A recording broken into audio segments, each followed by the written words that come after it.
Yeah, I think that. Well, I think that's definitely the format for the next one, because they've already confirmed they're doing a 3-pack again. I wonder why they're like. Yeah, I wonder why they have decided to do the 3-packs now instead of 2-packs. You know, because they seem to like. I don't know. Like they seem to be having trouble like producing the content like fast enough. Well, I don't know, maybe that's my perception, I don't know. But yeah, like, you know what I mean? Like if they're struggling to get enough stuff, get things out fast enough, like why make it sort of slower by having 3-packs? Yeah, why did they ever do 3-packs in the first place? Like why didn't they just stay with 2-packs? I don't know. I guess somebody had the bright idea.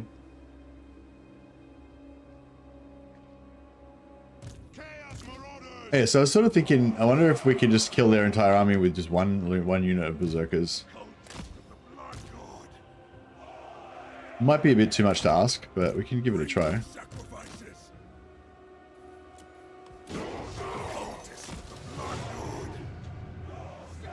We will leave so many corpses to fertilize this earth. They used to do more FLC campaigns. FLC campaigns? You mean like mini campaigns and stuff? The last mini campaign they did was Realm of Chaos, I guess. Like if you mean like, you know, campaigns that are not the grand campaign. Yeah, there was like the Beastman one, the Wood Elf one. I think it was only in Warhammer 1 really that they did extra mini campaigns other than the main game. FLC Lords, yeah. You can like buff those a little bit. Oh, stop suiciding yourself into my heroes.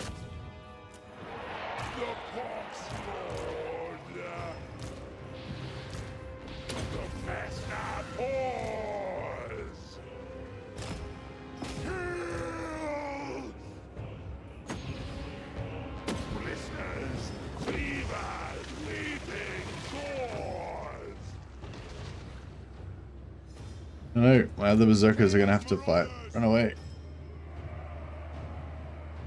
Yes.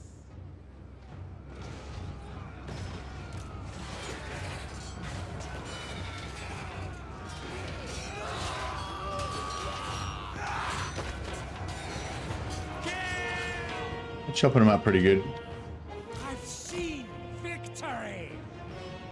Going now. They just get healed up fully just by the passive. Weird.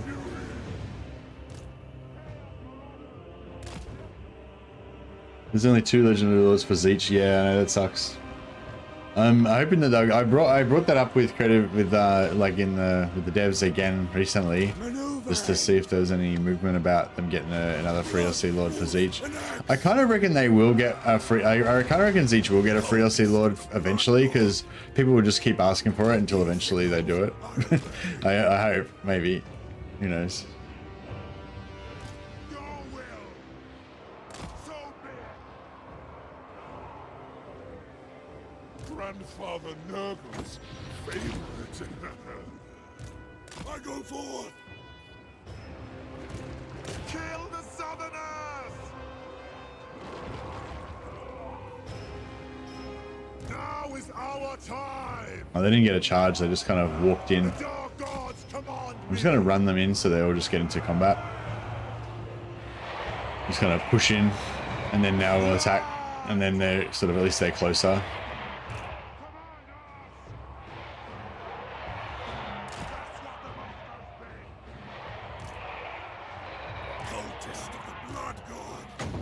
Buff their damage a little bit. Wins to me.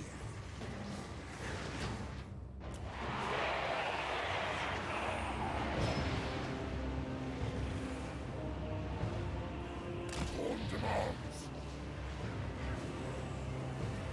This is foolish. Execute it. Chaos Marauders. Charge them. So yeah, I'm just trying to see how many of these dudes we can kill with one unit of berserkers. I march. greater demon of Nurgle. Yeah, they're in berserk mode at the moment. 55% physical resistance, not even maxed out yet still. Nurgle himself. Prepare to hex. We're up to 100. Yeah, 100 damage now. Oh, fuck it. I can't be bothered. Just kill these ones. Get them! We'll have to try again another time. Chaos Marauders! Power of the wolf. What to do? Maneuvering! Corn's call! Clear my path! Invoke the blood god! Kill!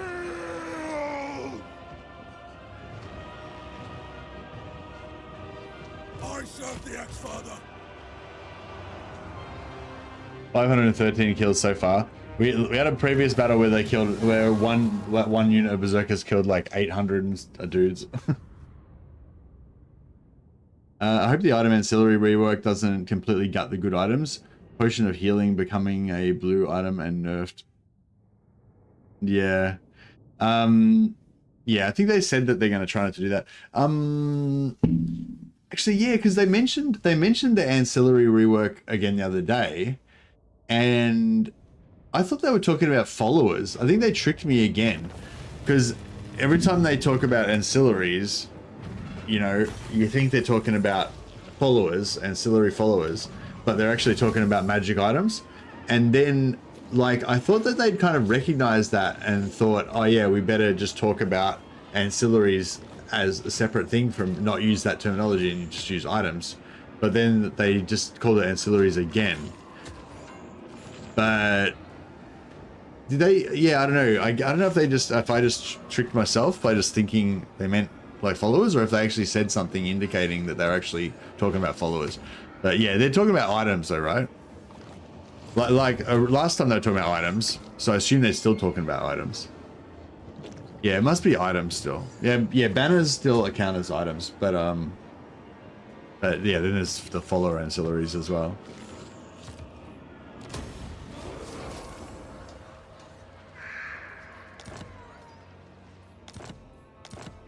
Items and ancillaries. Father Nurgle! Maybe.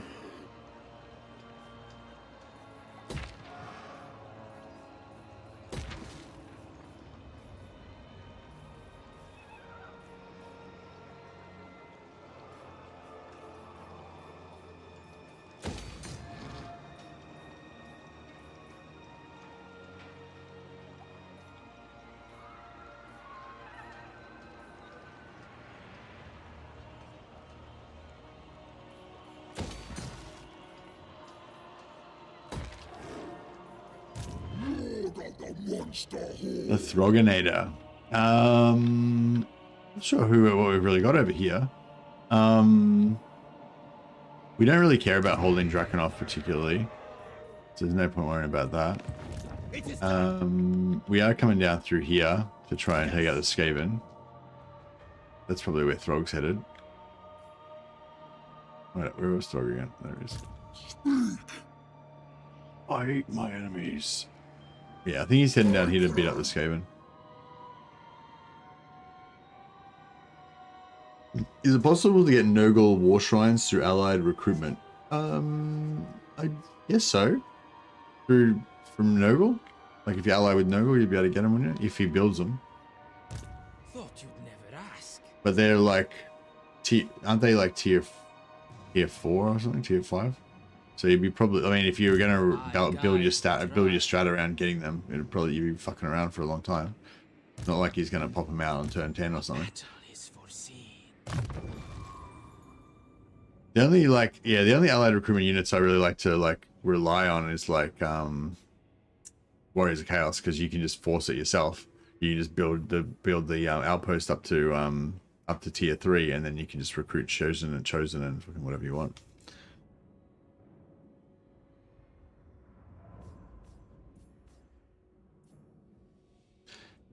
Nurgle's war shrines are tier 2. Tier 2? Really? Yeah. That seems pretty crazy. War Shrine's tier 2. What the fuck? Wait up.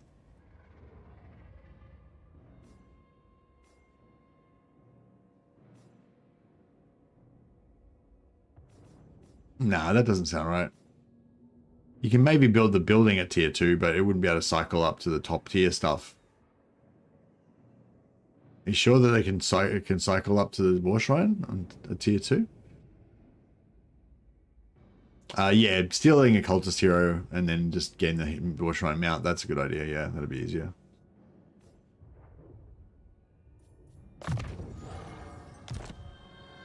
Or if you want healing, you can just steal an exalted hero and they can just cast healing and they're less vulnerable to missile fire than The voices. War Shrines. Bringing it down. Dallas and Truxor.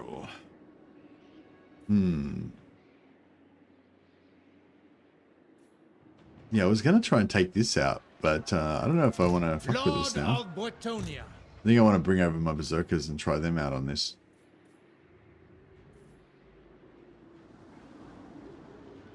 Enslave the Southerners.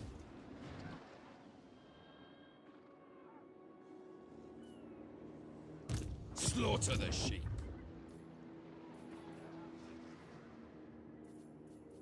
Agreed. Okay. Now, fine. On the prowl.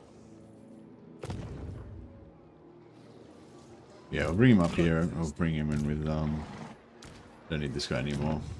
He was just there to give us an army to initiate on that undead army.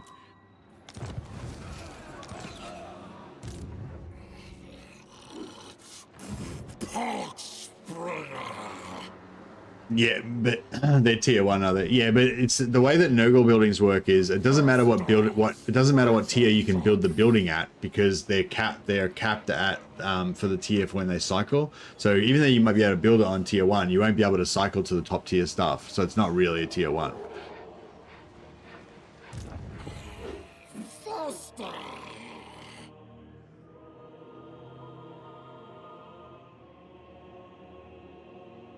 I wonder if we can kill ourselves on this.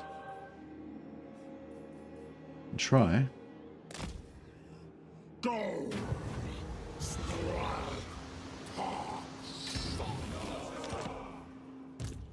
Maggot King decides!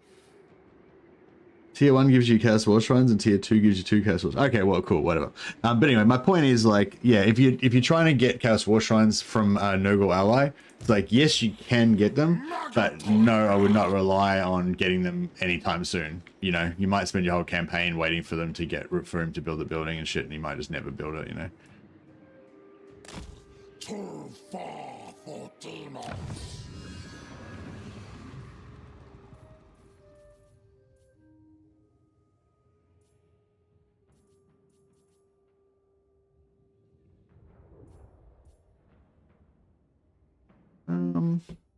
So I've gotten Bretonia ready to go. Once we take out their capital, we can get that. Tilia is not too far away, but Skaven's on the way to Tilia, so we want that to be unlocked.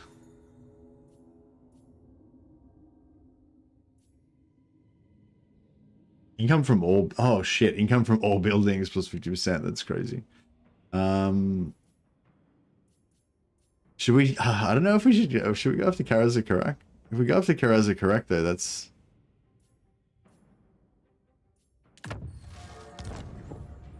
that's a whole other war. Yeah, no, I don't think I care about Karazakarak. And we'll get to the point where we've got like too much income. That'll be like money will become meaningless. I don't want to nerf my enjoyment of the campaign by doing that. Now, accepted. Hopefully these guys are going to keep peace with us because oh, check it out, we've made him go passive. Oh yeah, I wonder if that bug is back with the heroes, because it kind of looks like the 2 heroes are making him think he's got to defend his capital again. Yeah, we were talking about this last time, like, because they said that they fixed the they fixed the you know, passivity thing that was caused by heroes, the AI thinking that the heroes were attacking them. But this kind of looks like it's back again because the heroes are here and it's doing its thing. However, it might not be that. It could be that they're in defensive mode because I just went in, I just stormed in, took out their capital, maybe smashed a couple of their armies. Now we're technically at peace now, but we're technically at peace now, but they probably still feel pretty vulnerable because they're surrounded by enemies and stuff. But if we look at these armies, like, I don't know, like, it might want to go to war with me, but it's not quite ready yet, or yeah, I don't know. It's interesting to, like, I mean, it might be just that the hero bug's back, or it might be something else, but yeah, it'd be interesting to know what the AI is thinking here. Like, it might be, I was thinking it might be because it wants to attack me, but it's like not ready to yet because it's just pieced out with me and it doesn't want to break its, you know, break its peace agreement. So it's like just stockpiling and getting ready for, like, you know, in 3 turns from now or whatever, when it's going to declare war. Or, you know, it might be because it thinks it's about to get wiped out, and so that's its best defense there or something. Yeah, I don't know.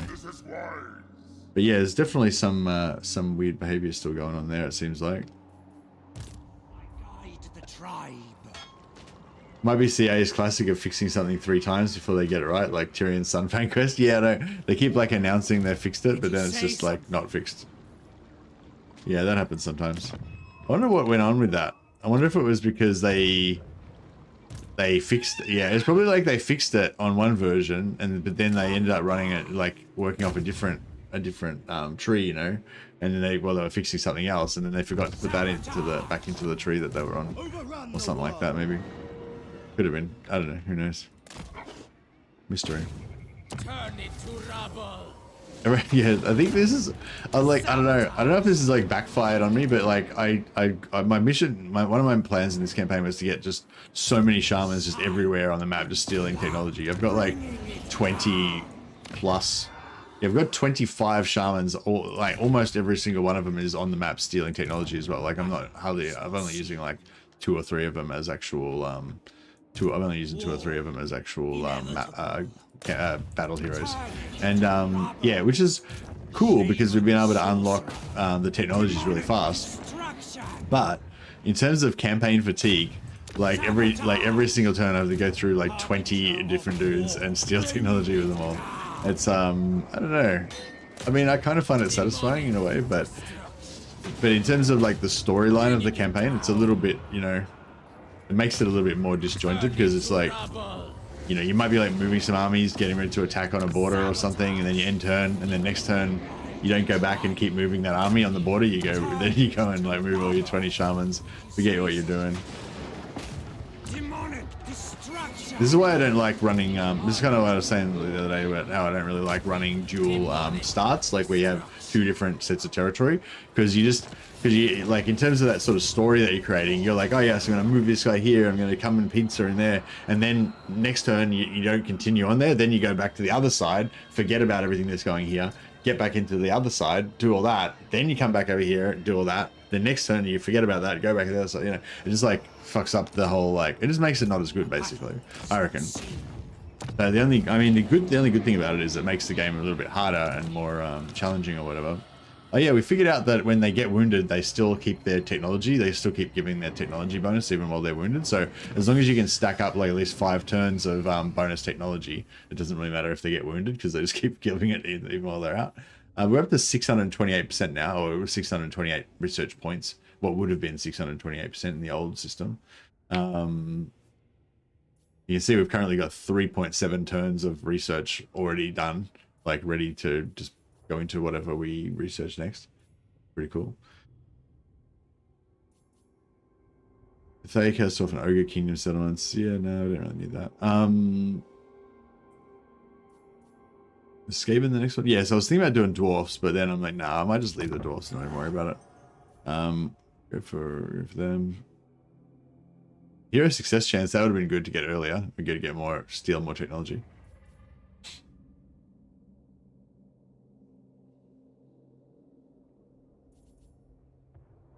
Upkeep reduction. Where's the trade one? Oh, the trade one's the Bretonian one, yeah. Is there another one for ports as well? Or is that just the buildings from technology from Bulls?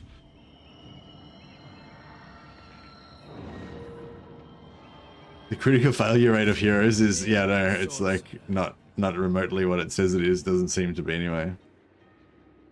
Making my way. Hey, Jesus. Did you say something? You Dark Spellweaver is a beast? Yeah, Spellweaver is a pretty strong, one. Yeah, once you get to tier 4, like the dryads just like charge your ability really fast when they get into combat, and then you're just summoning more dryads who are fucking charging the ability and getting more summons, and which all of that regens your winds of magic, so you can just keep casting spells all the time. And it's like, yeah, it's like, I mean, every character in Old Realms pretty much gets ballistically powerful once they get to tier 4. But yeah, Spellweaver was a pretty fun one, I thought. I just didn't like it very much from like a roleplay point of view. Like, yeah, I just didn't like, I don't know, like I just didn't really get into the whole like dryad thing that much. Like the whole like spirit of the forest fucking or whatever. I think the closest I got to liking it was when I played my male kind of war dancer slash spellweaver slash whatever, where I tried to make him like an archer, a warrior, and also spellweaver caster guy. But who could also summon spirits of the forest, you know. But yeah, I don't know, didn't really vibe me that much. Like, yeah, like it was still a fun class, but there's certain sort of roleplay backgrounds that get me more, like the Wolf Priest of WULFRIK, like him just going around being a Chad Wolf Priest. I mean, even though it's like it's one of the shittest classes, like Wolf Priest is probably one of the weaker classes in Old Realms, but just roleplay wise it's cool. And same with Warrior Priest, like roleplay wise Warrior Priests are really cool. Yeah, the Bretonian Knight doesn't like get me that excited, but Bretonian Knight class but playing as Chaos, that gets me going.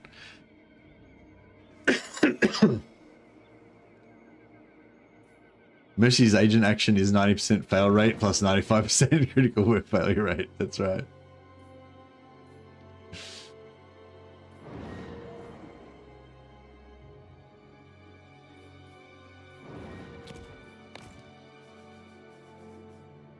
Hey Alex, if you want me to, you can't just come in and just ask me to say stupid shit for no reason.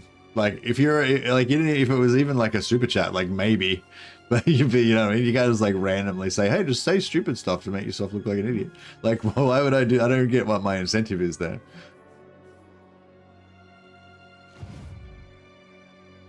Yeah, I mean, bro, like, what are you doing? Where are you at with that? I'm not saying I want you to throw money at me, but I mean, I wouldn't mind. But I mean, I'm just confused about what you expect to get out of this.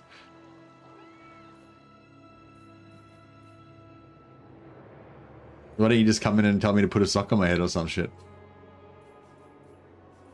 But anyway.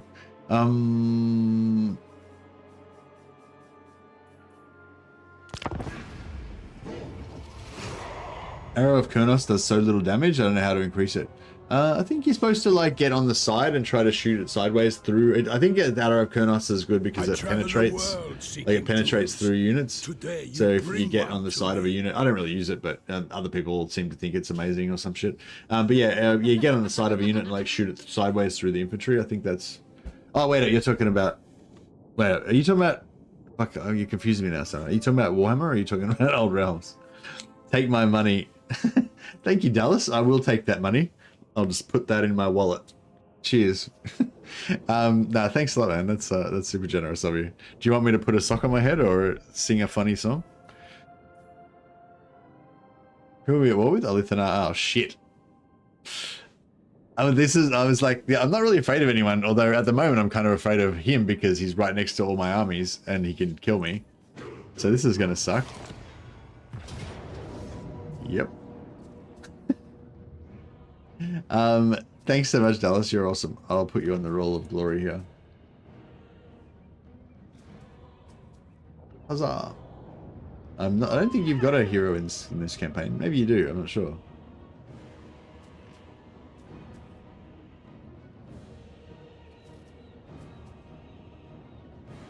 My Spellweaver is a Warhammer campaign. Oh, right. I'm confused. Were you playing a Spellweaver? Were you playing a Dark Spellweaver? Oh yeah, you were playing a Dark Spellweaver in Old Realms, and that inspired you to play a Spellweaver in Warhammer, right? Now I'm with you. Sorry. Chilling. Nah, I like your streams enough where you don't need to do anything crazy. Awesome. Thanks, man. But yeah, thanks so much for the super chat. You're a fucking legend. You're awesome. I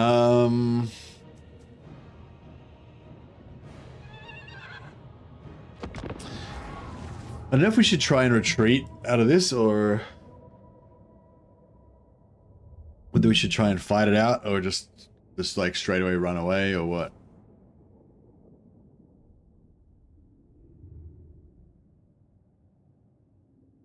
I mean, yeah, I don't know. But maybe if we can get into some trees and start brawling it out, we could do some damage. But I don't know, he's got another army coming in as well.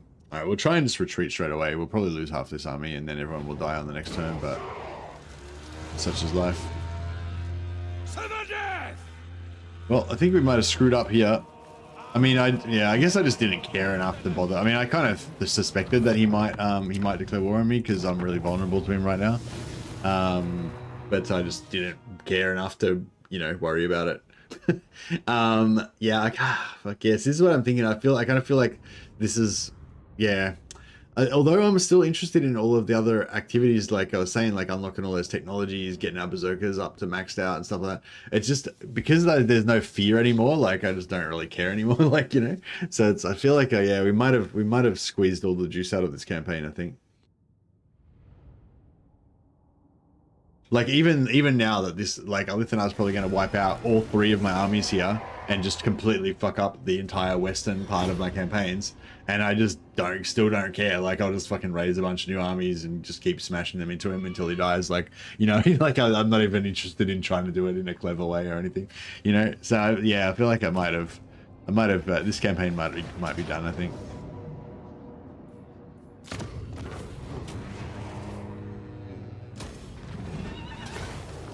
We'll keep kicking along for a little bit more. This campaign was fun to watch though. Noska is fun. Yeah, Noska is fun.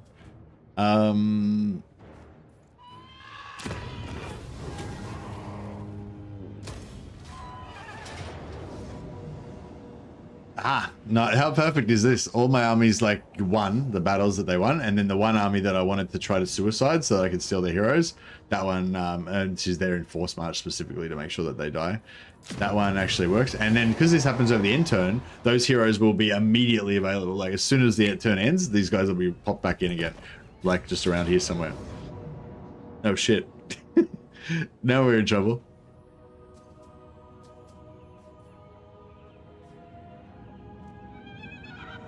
I'm not sure if Visanax was actually immortal or not. I don't think he is. Can we win that? I don't think we can win that, can we? Nah, probably not.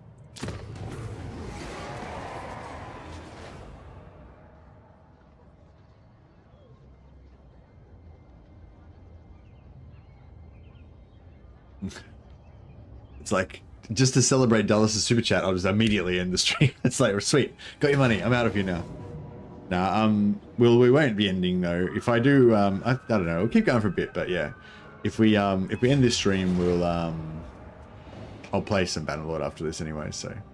We'll be here for another 6 hours or so, I'd say, probably. 6 or 7 hours.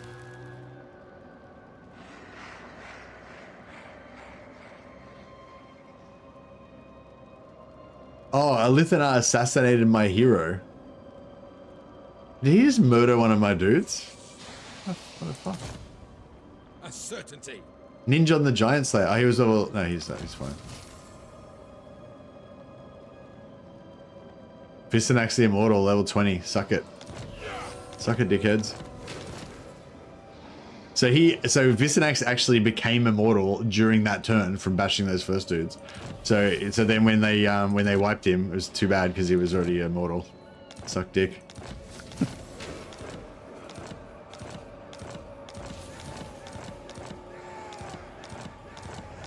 Yeah, and we got three new stolen heroes now. Yeah, they assassinated Valgar. He was wounded, not dead though, so that's alright.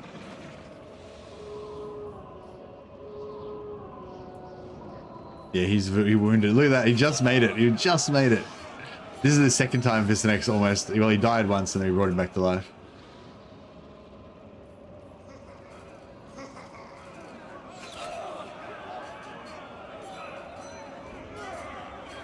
Being one turn late probably stings. Oh yeah, if he had have died like on level 19, that would have sucked.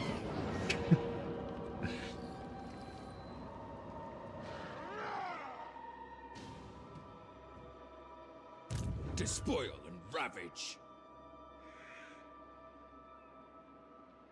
We don't really want anything else around here. I mean, I guess now we want all of Lithanar's land because he decided to go to war with us. Even the Law Master could not.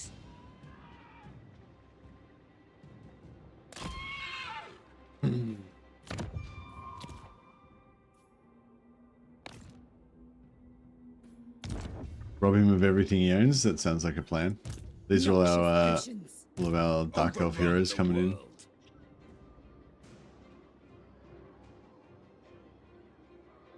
Move on them to the slaughter. Enslave the Southerners. All the way.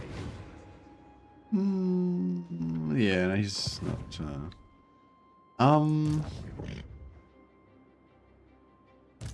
Beyond even Quaish. Yeah, I don't know. I don't know how this is going to work out. Let's see. We could probably kill this army, but then Who seeks me? we're still going to have his other army here. This might be the longest I've seen a Mercy campaign go. Yeah, I mean, it's just like, yeah, I don't know. Chieftain of the tribe. Your need? Moving amongst them. Master. Oh yeah, no, this is the Norska is a great campaign. Norska is one of my favorite campaigns actually. Observing these thralls. Although it sort of has to like, yeah, like it's the Norska definitely has the potential to be one of my favorite sort of campaigns. Like the way that this particular Norska campaign's gone, that's like how I like them. Where you just you kind of. Yeah, you got heaps of cool stuff going on all over the place, and you're just like expanding out and getting more technologies and stuff, you know, like all that kind of stuff. Yeah, I usually like the strength on these guys.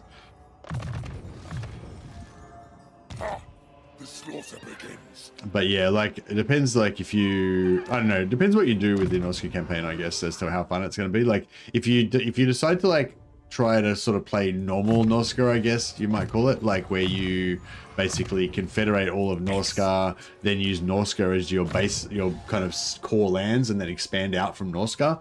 Like, yeah, it's pretty shit. It's not very fun doing that, I don't reckon, because Norska sucks to defend it, and like it's just a weird situation to be in and stuff. And I don't know, I don't really like it. But yeah, but if you kind of like just blitz through a bit of Norska, leave Norska, and then vassalize all the north, or go south and like vassalize the High Elves or something, and then kind of come back and take over Norska later on, then I feel like that makes it a lot more fun.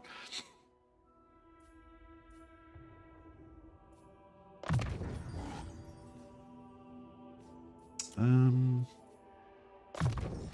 might just get the 10 armor actually, just to make him slightly more durable. Good. Now we see. We can switch out Valgar for Badak the Blood Miracle, or Visanax the Immortal. Oh, Visanax the Immortal's back in one turn. That's cool, because we've got the -4 turn recovery on everyone. I forgot about that. Yeah, we should put him back in again. It's like, you thought you killed me? I'm back. This is absurd. Overrun the world.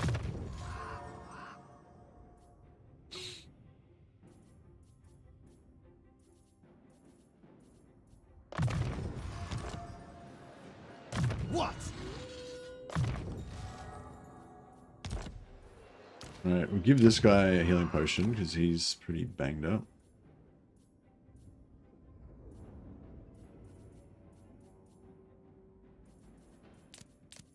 4 crowns of command. We only need like 2, maybe 1 or 2 at most.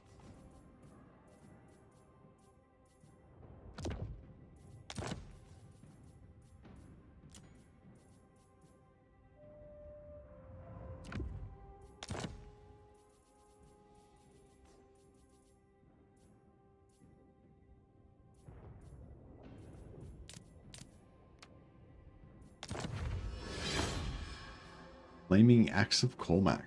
Very nice. Actually, what's that passive on that? Oh, yeah, that's fine. You know how I should approach vassalizing factions that I want to make my vassals as Norska? Hey, Henrik. Yeah, the easiest way is to trade regions for them. So you just find a faction you want to vassalize, kill their enemy. Like, they're usually at war with like a minor faction that's like a weak enemy that's easy to kill. Kill their enemy and then just sell their enemy's territory to them. And that'll usually make him be their vassal, be your vassal.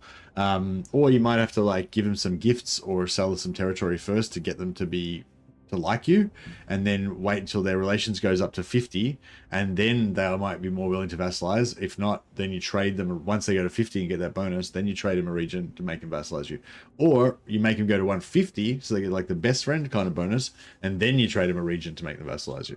Yeah, region trading is probably the most powerful thing. But once you get later on in the campaign and you get super rich, you can just give them money. You just buy vassalizations, so just give them like 50,000 gold or whatever. Not give them 50,000, but like give them like repeated gifts. So like 20,000 gold multiple times to get their relations up, and then just pay them another 10,000 or whatever to go vassalize with you. So yeah, but yeah, diplomacy basically is the way to go.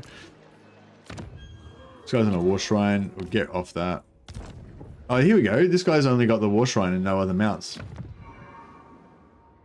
So I think it's like, it must be like mounts that are already unlocked when you get them. They're like, they don't have the ones that, yeah, if they've already unlocked a mount when you get them, then they don't have the ones that they're not currently equipped with. Yeah, maybe. I don't know. Or maybe it's just for Chaos Warriors. I don't know. Maybe it depends what faction they are as well.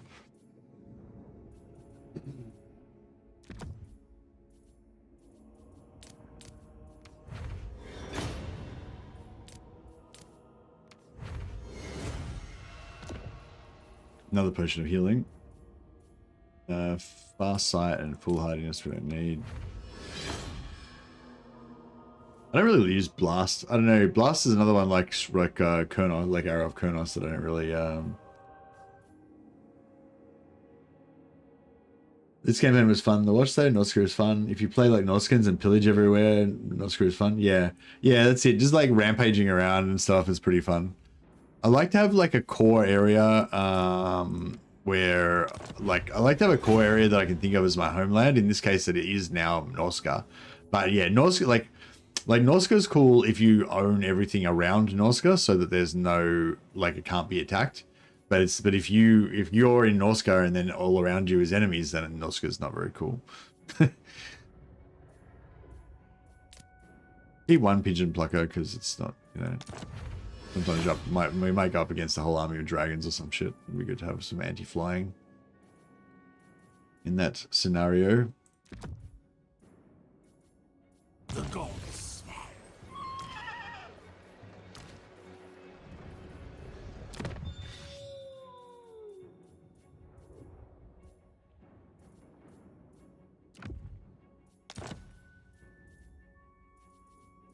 Does the AI ever demolish their own buildings? No. As far as we know, they don't ever demolish their own buildings. So you can build the buildings you want them to have at tier 1 and then trade it to them, and then the only thing they'll do is upgrade it.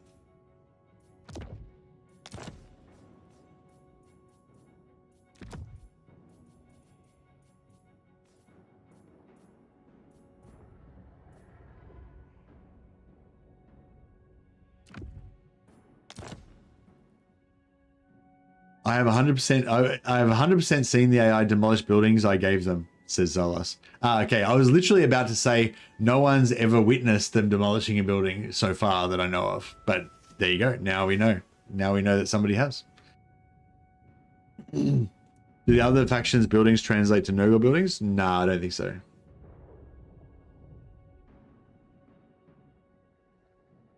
Why do you want to build a Nurgle war shrine so easily? So much. It'd be so much easier just to steal one of their new Nurgle heroes. Well, I mean, I guess you could steal their heroes as well. I guess you could do either or.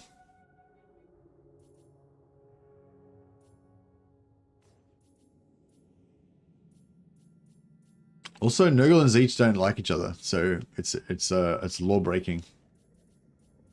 It's a thought crime even just to consider it. Excellent.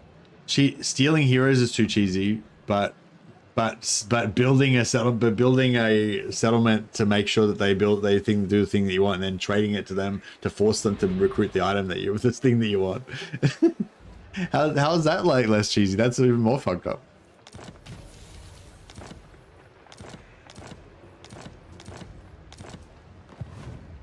It's so funny, isn't it? How everyone's got their own like different definitions of like what's too cheesy and like what's exploity and stuff. Slaughter the sheep. Like there's some things that I absolutely won't do because I just think they ruin the game, but there's other things that I'll do that are probably like way more cheesy than that I think are totally fine.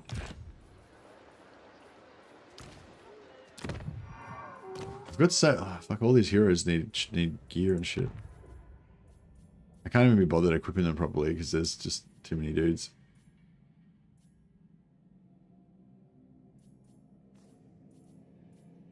And we got a terror in there as well. Oh, actually, it'd be better to have him with like a giant blade or obsidian blade.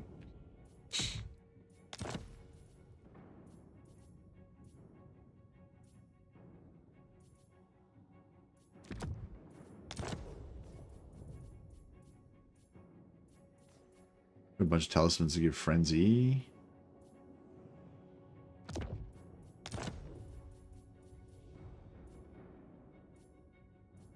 Yeah, movement bug is one that I don't like, yeah. Sometimes I do it occasionally just to like show it off, but yeah, I don't use either of the movement bugs.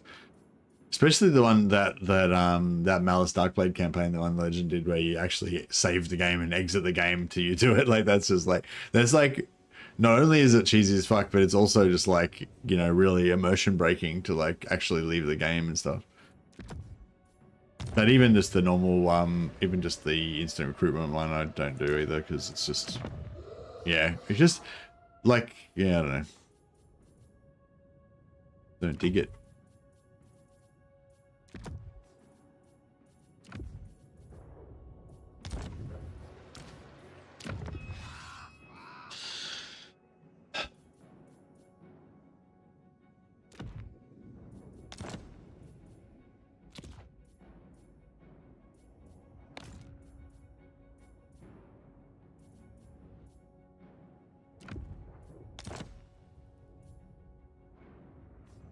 Should we rename her to Mrs. WULFRIK, like the Death Hag?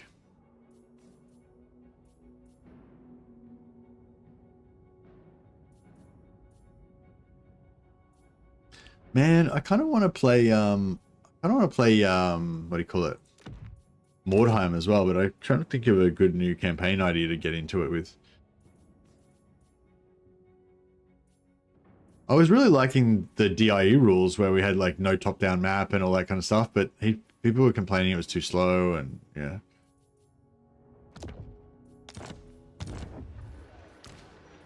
All right, fuck, I can't be bothered equipping these dudes with shit anymore. Take what's theirs.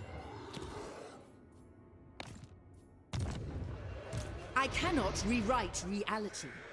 Northmen come to their graves.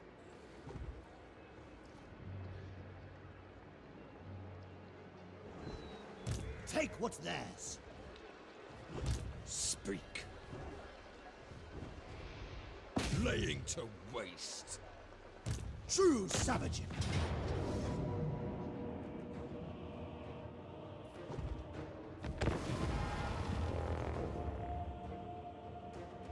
I spent an hour burning archer ammo before and I just can't be asked anymore. I'd rather just find a way to get in or charge the machine gun for death and glory. For sure. Yeah, yeah, wasting ammo is like a bit like if you waste ammo like every single battle before you start, it gets really tedious. But if you kind of like forget about it, but then every now and again you have like a super hard battle and like the only way to survive, the only way you could possibly win it is if you like save the, you know, waste ammo and do all the other cheeses and stuff.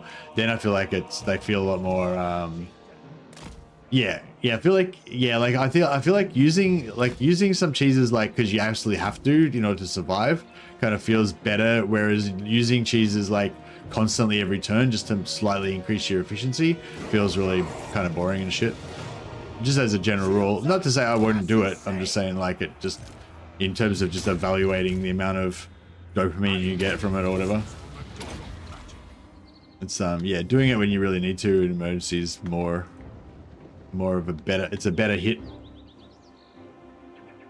Does having a vassal hold the settlement count as you owning it for the technology researchers?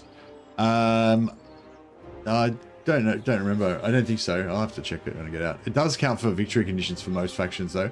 I think some factions have victory conditions where you actually have to own it yourself, but usually most of them it's vassals as well, which is why we managed to get the short campaign victory by accident.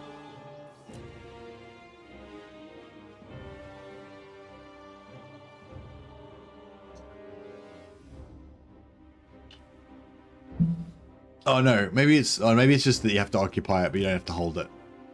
Yeah, it's annoying though with the dwarf legendary grudges though, because you actually have to hold it, or you actually have to have dwarfs hold it for the grudges. You can't just like occupy a settlement and then like leave it like you can with Norsca.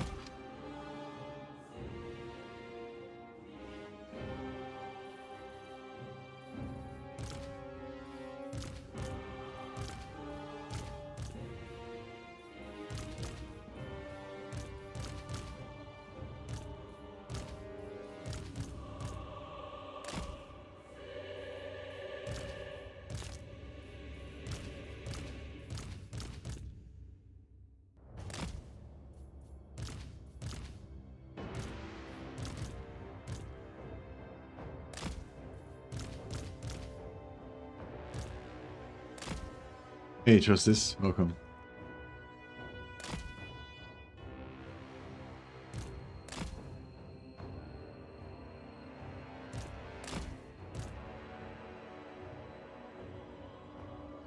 You could test the theory by gifting an entire province to an AI faction where all the settlements have the same military building and they'd be forced to demolish. Yeah, I know. I do that all the time though. I'll just build like barracks, trade it to them, barracks, trade it to them, barracks, trade it to them. I do that all the time.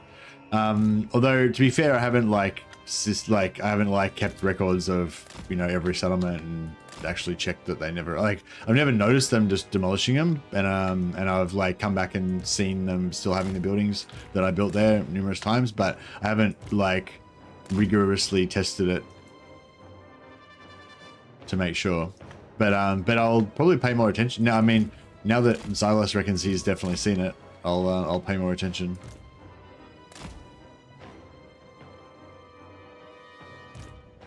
I've seen like build it like a building that I built get destroyed when the settlement gets sacked, and then once they build the building up again, they build different stuff.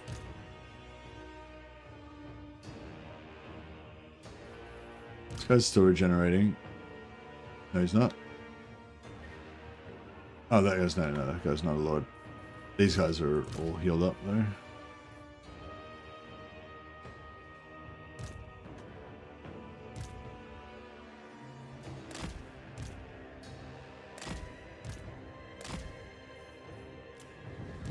Chieftain, going now. Attack! Chaos! Shades! Chaos sorcerer, all will be hell. Oh fuck! That was a mistake. Shades! Slash! Kill! Chaos is magic. Reality bends. Chaos sorcerer, going. Take this, mortals. Dragon down.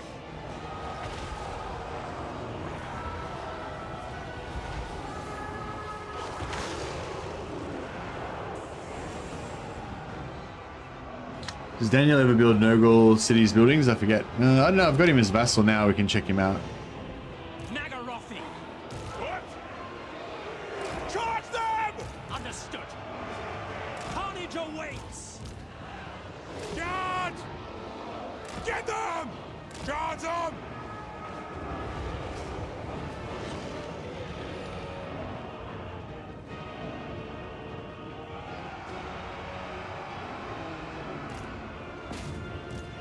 End them! Speak, dark deeds. Battle ready! Witness my cruelty!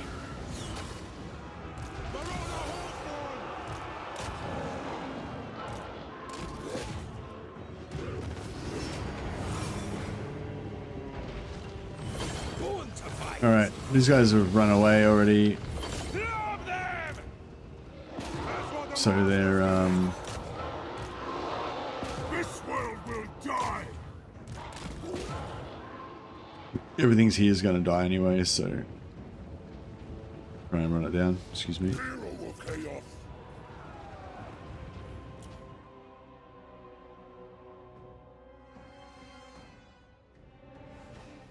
Get the Lord dead, a bit of extra XP and money.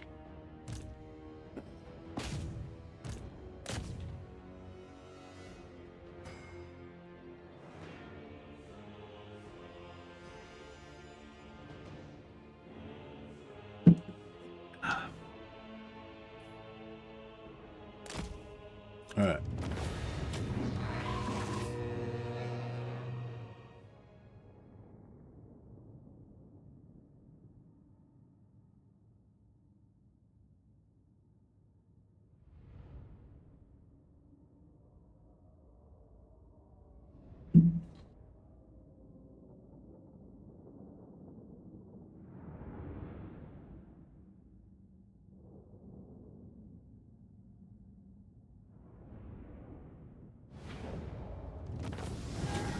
Anyone else excited for the Arblights DLC for Darktide? No, not really for Darktide. I'm excited for the Arblights DLC for Rogue Trader though.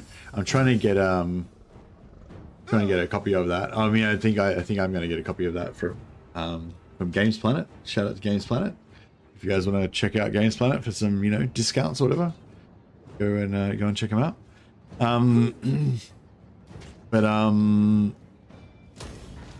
Yeah, and I think I'm going to get a discount code for that as well. But yeah, I don't know if it'll be how cheap it'll be, but I'll promote it anyway at the time. Games Planet do have some pretty sweet deals. Oh, really? That's cool. I don't really have any disposable income at the moment, so I don't really check that stuff. But yeah, that's good. I'm glad if it helps you guys out. Yeah, I got the affiliate with Games Planet and Instant Gaming. They're both pretty good, I think. Different ways. Enslave the Southerners. I think we might have to abandon ship here. I like our little wagon train of mammoths though. That's pretty cute. Chieftain of the tribe. The hound compels.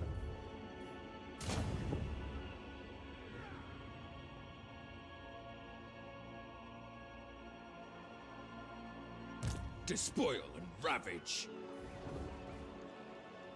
Norska!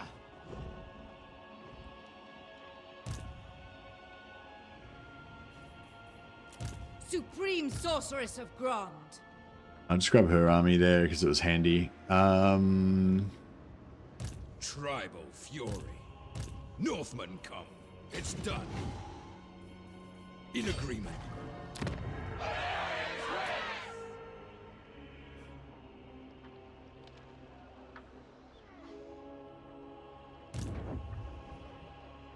Overrun the world. Dominate. Your will? All the way. Chieftain of the tribe. Accepted. Accepted. All right, I think we'll have to just put all these guys in the same army so that we can just maximize.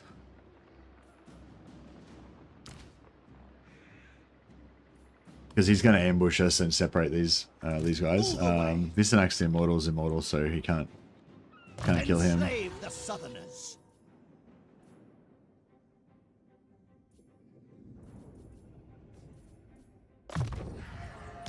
I'll have a crack. This is definitely a 10 out of 10 campaign. It's pretty cool, hey? There's so much fun stuff going on. Oh yeah, so sorry.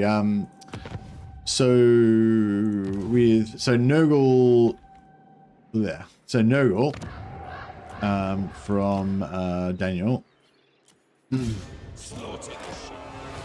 So from Daniel we can recruit Plague Ogres from Nurgle, Forsaken, Plague Bearers, Pestigors, Marauders, Nurglings, Warhounds of Poison. We're Warshrines of Slanesh, Beast of Nurgle, Spawn of Nurgle, Toads. Yeah, nah. We got Warshrines of Slanesh, but no Warshrines of Nurgle this time around. But yeah, I mean, I assume we could have gotten Warshrines of Nurgle. He just hasn't happened to have built the right buildings and the right settlements and stuff. In terms of actual Nurgle, actually, yeah, no, I didn't vassalize them. I wiped them out. Well, there's vampire count armies. Yeah, we talked about this before. So they apparently they said that they fixed the thing where the AI thinks that AI heroes are armies attacking them. But this looks very much like the AI thinks that these are AI armies attacking them. Because, you know, they're hostile, like 3 hostile. It looks like they've got 3 hostile armies to them, potentially. It looks like they've got 3 hostile armies around them. So potentially they didn't fix it at all. Like they just thought they fixed it, but it didn't actually fix it. But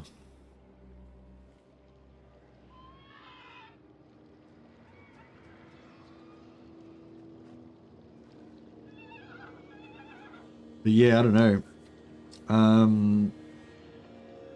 I mean, there's possibly other explanations for it. You know, like what I was saying before was like, maybe it's because they are surrounded by a hostile faction, like that Wissenland over here that's at war with them. They got me that we hate each other's guts. They're pretty much surrounded, you know, and we're like faction strength #1 and whatever. So it's like, you know, maybe the AI just like thinks that, yeah, is just scared basically or whatever. So that's why it's doing it, you know. I haven't seen them doing this since the update either. Yeah, no, that's the thing. I feel like that's a lot. It happens a lot less now since they did that update. So that's why I kind of think they did fix something, but obviously it can still happen in other situations. But what I was trying to get at is it may not be inappropriate. You know what I mean? Like, if like, oh well, maybe it's not quite appropriate, but there might be a reason for it. You know what I mean? Like so another thing is like with the last beta, this sort of behavior, another thing that causes this sort of behavior is that like if there's no enemies nearby that they can attack, so like just say Hockland, right? Hockland's right in the middle of my territory, so I completely surround them basically. Apart from Reichland, right? So just say they were at war with like Azag, right? Not Azag. Say they're at war with like Belegar, right? Belegar's too far away from them. So there's no point in them sending armies all the way across the world to attack Belegar. So they'll just be like, well, we'll build some armies, but we don't want to send them there because it's too far away. So then they'll just end up stacking up with a heap of armies around their capital, you know, and that's kind of just a behavior that the AI does in vanilla, in live right now. But in the beta, they fixed that so that the AI would actually or they changed the way that works. So the AI would be more likely to like send its armies further away. Because what was happening was like, if like once you get to a certain part of the campaign, if a faction was successful, it'd have like a really big territory with like, you know, 30 settlements or whatever, and then it would be recruiting stuff from its central territories where it's got its high tier buildings. But like then once they recruited them, they're too far away to go anywhere, so it would just end up like stockpiling shit there. So yeah, and I don't know, like, so I feel like there's like lots of different reasons why the AI will stack up like that. potentially there's at least a few different reasons why they'll stack up like that. But I'm a bit sus on this one because there's these 3 heroes there, and it kind of makes me think, oh, it seems like he's reacting to the heroes. But I don't know. But I could think of other explanations. Like I said, they're at war with Wissenland's right here. They hate my guts because I took their capital. And I'm like all around them, and I'm like rank 1. So maybe they just feel really vulnerable and they're trying to defend their shit. Because Avalan's tier 5, maybe that's their highest tier, like most valuable settlement. I guess they got Temple off as well. I don't know. They picked this settlement for some reason. Maybe because it's on the border, it's on the front lines, on the border with Wissenland. It'd be interesting to see if they actually attack Wissenland at some point. because Wissenland's right here. So, you know, they could be like staging, like the AI is doing this for some reason, right? In its mind. It might be retarded, but it's like either it's like doing this to defend because it was worried they're going to attack, or it's staging here because it's going to invade. But yeah, it'd be interesting to see if they stay like that forever. I don't think I know how long they've been there because yeah, I don't think I know how long they've been there because they I didn't have vision on this when I took out their capital, I don't think.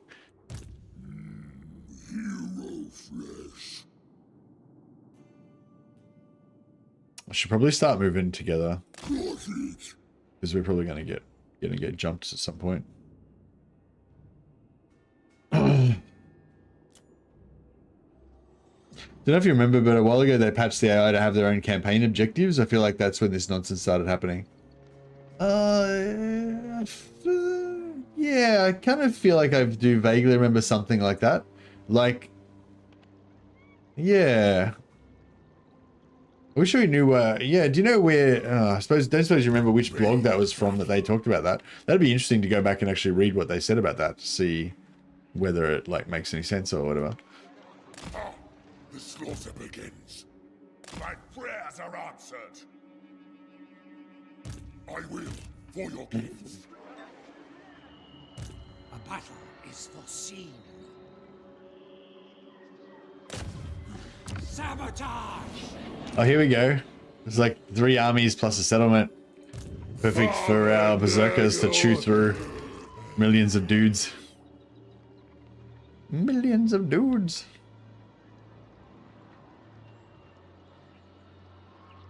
On the prowl. We get Surtharek in there as well. Father's here.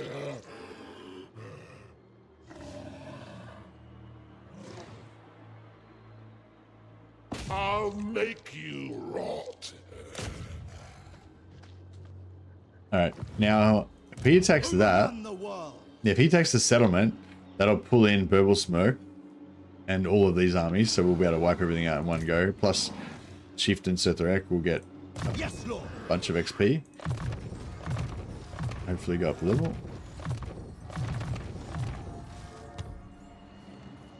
Enslave the Southerners.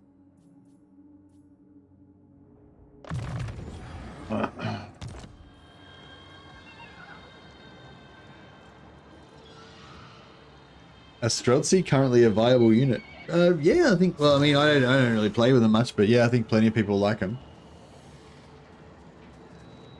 I think they got slightly nerfed with the with the Kislev update, but they not. I don't think they're like got nerfed into the ground or anything. Did they sort of reverse that nerf again when they did the last update, or did they change it again? Change something about that? Like I think they took the nerf was that they took away one of the technologies or something, or they changed one of the technologies. Did they then change it again?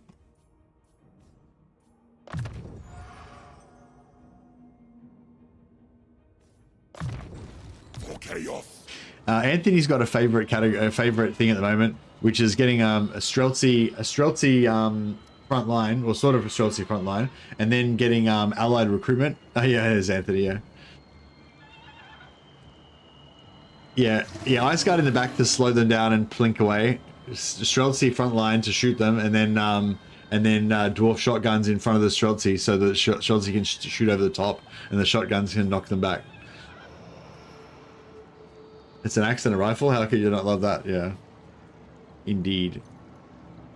Hey, if you borrow, oh wait up, no, the allied recruitment bonuses don't work on Kislev units, do they?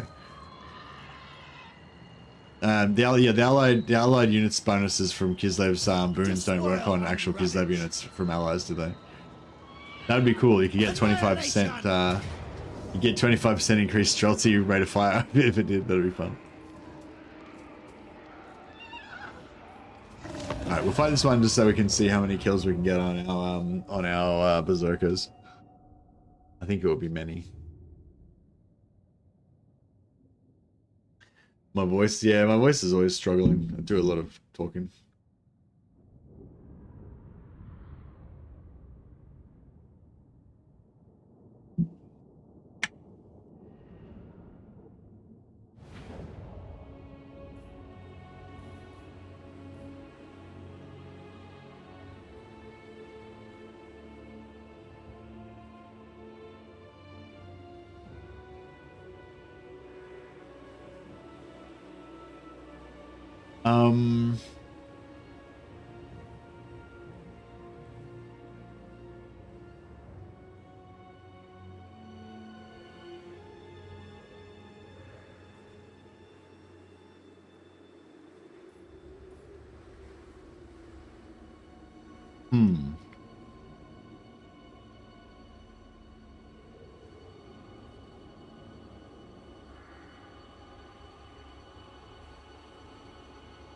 Fuck. I don't know how to do this. So I need these guys to come on and not get jammed against the wall. If they jam me against the wall and these guys don't come on, then we could get screwed here. Are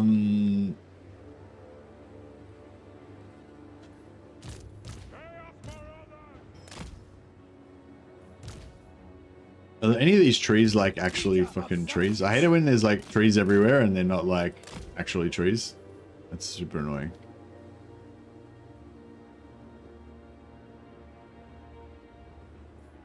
Chaos good.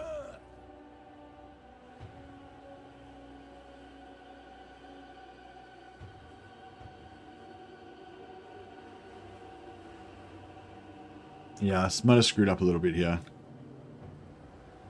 Like this army here is like invincible basically, but as long as we don't come up against AoE magic, of course.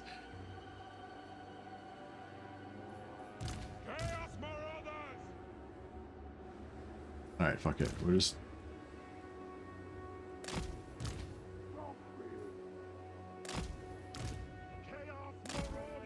We'll hold up in the corner over here.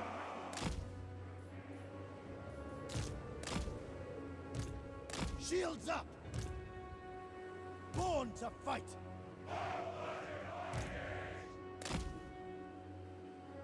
Marauder chieftain! Alright, we'll hold up in the corner over here. All we need to do is get them away from here so that those guys can come in. As long as those guys can get on the map, then it's all good. Where's the enemy? Quick! No! The AI doesn't intentionally try to jam you, I don't think, but if I put units there to try to like defend that, then they would all swarm around me and we potentially jam them. So we could kill ourselves.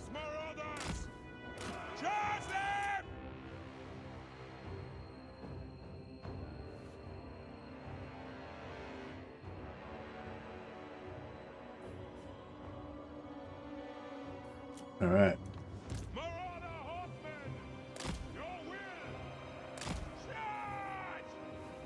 Here we go.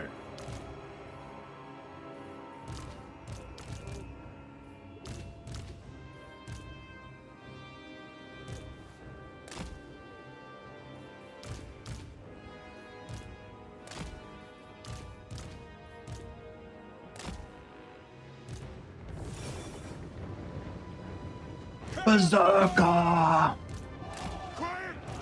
Eat their eyes!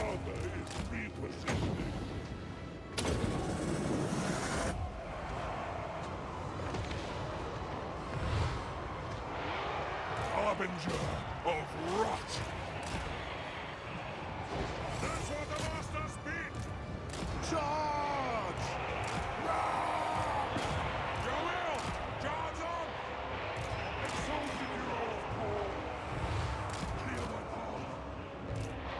The Fox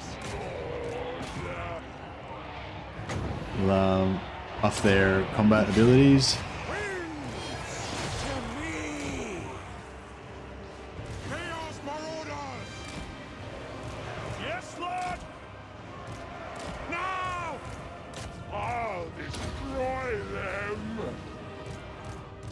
Oh fuck. Changed to my things. I bring the blight! Exalted hero of God! Har! Yes, Lord! Yes! Your will! Greater demon of Nurgle! Worship at the bloody altar! Yeah, the dogs are fucking us up, but it's alright. All will be despoiled! Masters! Yes! Requiem! Bring us to carnage! Get them! Your will? So be it. Give us carnage! Grandfather Nurgle's favorite. Slaughterer! Corn's fury! Kill the Southerners! Ah! Still more to come on here. Ah! Ah! Yes! Yes! Joyous! This White King is that's Krell. Exalted He's like, this White King's pretty tough. Why doesn't he die? Why won't you die? Alright, I'm gonna drop unit of blood letters on him. See how he likes that shit. Chaos Marauders! We'll fight Chaos Undead with a demonic chaos.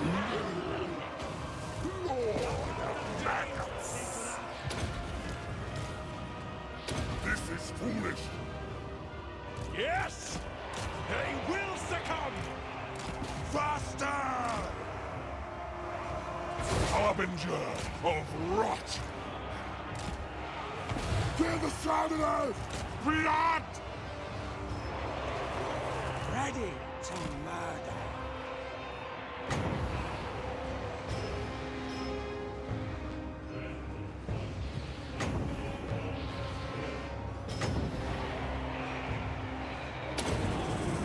Burn that a little bit. Killing. Charge! Oh yeah, Krell's getting effed up. Will decay! They will succumb! These guys got, yeah, this reserves are coming. The reserves are finished coming in from there now. Chaos Gods! Charge! Deaths are assured. Chaos Marauders! Gods demanded!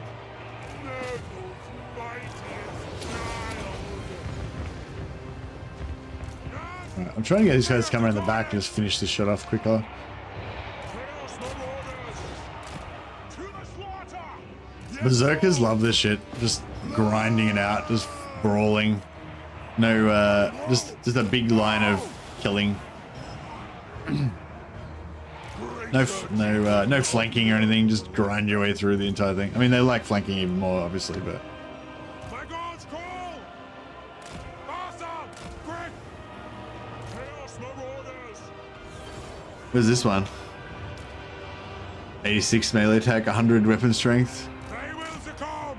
Kill the Southerners! Bring us to carnage!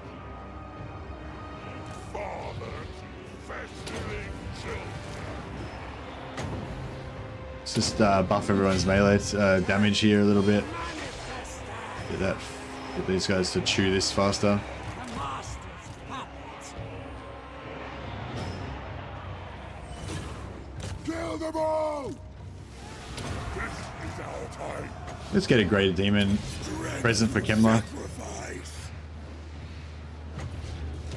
The Father's blessing. See how you like them apples, Kemla?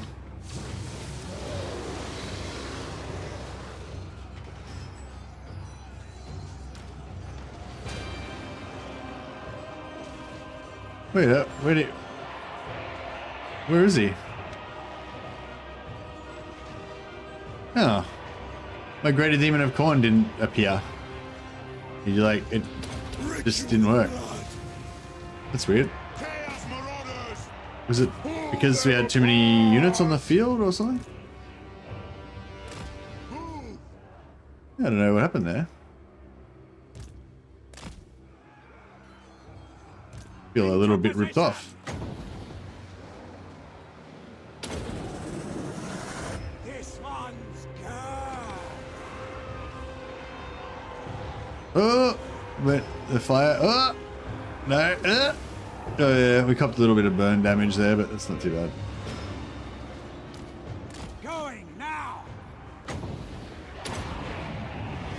Shamanic. This is probably just going to go away and do the wrong direction and do nothing. Piercing bolts is good because it just goes exactly where you want it to go. It doesn't, you know.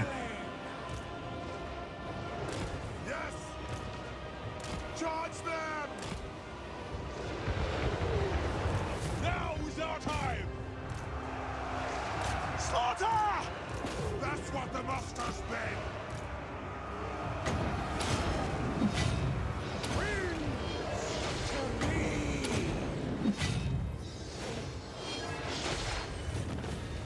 Good stuff.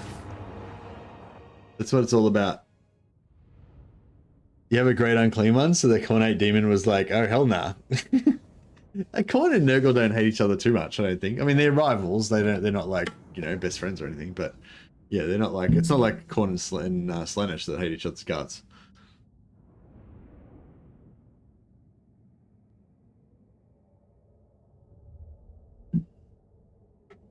He knows Nurgle stinks. Yeah, it could be that.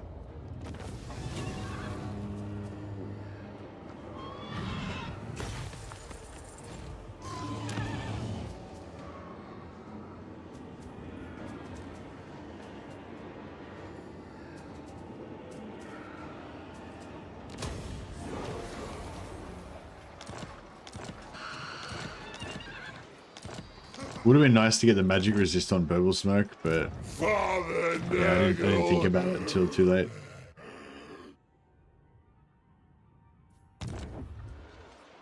Because AoE magic is one of the few things that will like fuck. Well, not one of the few things. AoE magic is one of the many things that will fuck up our berserkers. AoE magic, you know, sustained mass artillery. But having said that, like, I feel like I feel like this army is not going to get stopped in this campaign. Like, even if we go up against artillery and shit, I reckon they'll take some damage, but they'll live. They'll still win. You know. I thought it'd be a tough fight, but now I realize I was wrong. The berserkers are just so strong. Yeah, these berserkers are because they regenerate. But even without the regeneration, like, they can still kind of win. They won't win the second battle though, you know, like if these guys didn't have horrible regeneration, these units would all be all fucked up and stuff. Like, we probably still would have won it. I reckon I could have won that without these guys having horrible regeneration.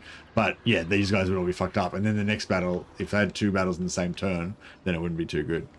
But yeah, we've got decent replenishment now because we've got the extra 20% replenishment from here. Like, we've got max, like, if we just replenish, like, it's just like, blam, everything goes back to full straight away.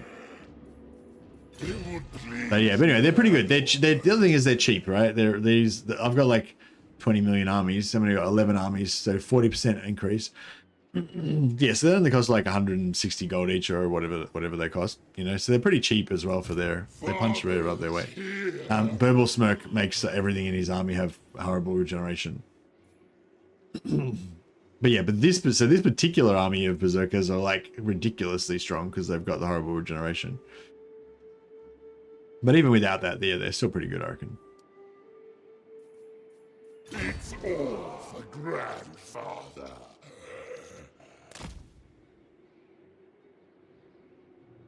I don't actually need any more of his stuff. We could peace out with him.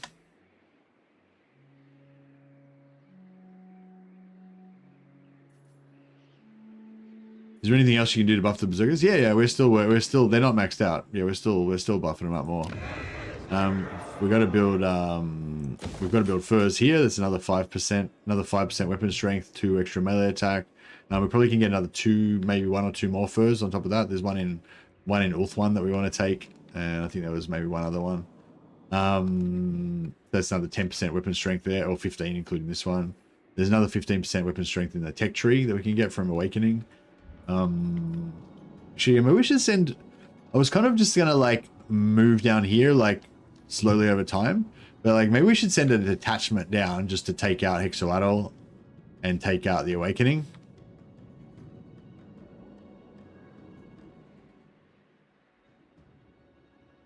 All the way.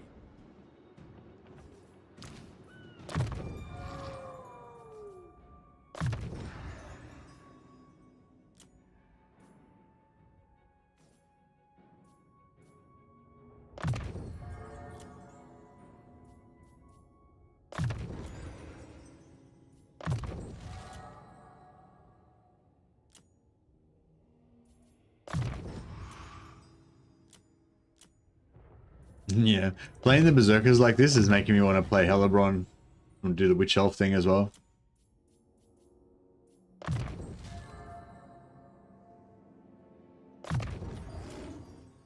Same, basically same thing, but with witch elves. Just get them to be like doing crazy damage.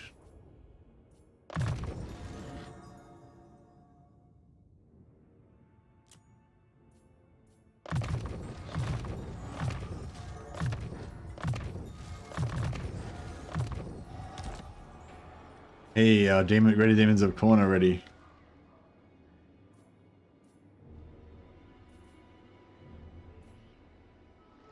The eternal challenger. Who's next? I will not offer the correct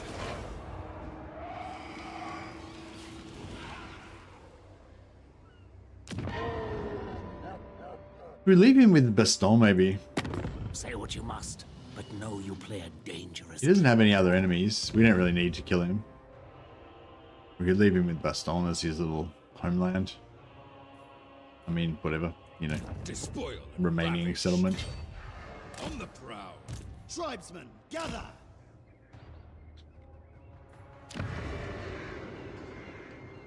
Harbinger of war.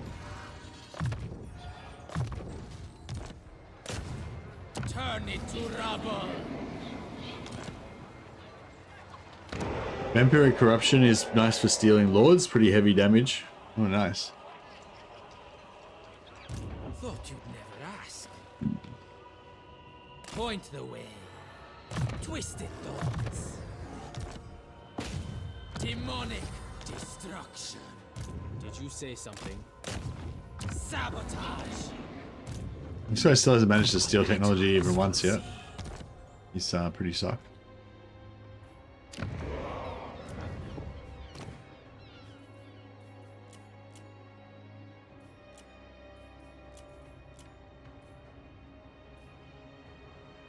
Sphearing Scar is nice.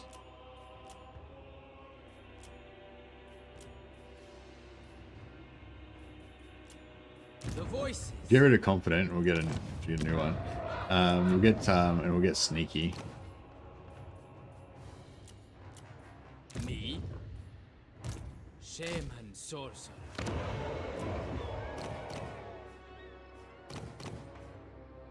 Slaughter the ship.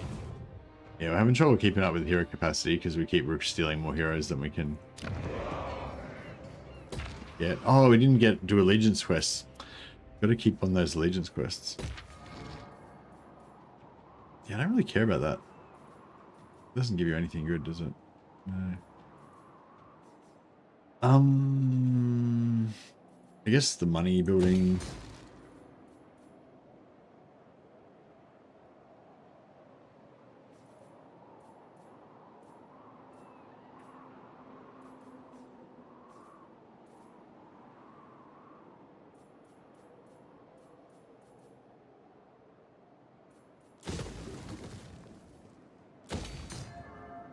Vanity Mammoth Army. Yeah, I think I've already got the Mammoth building somewhere else though.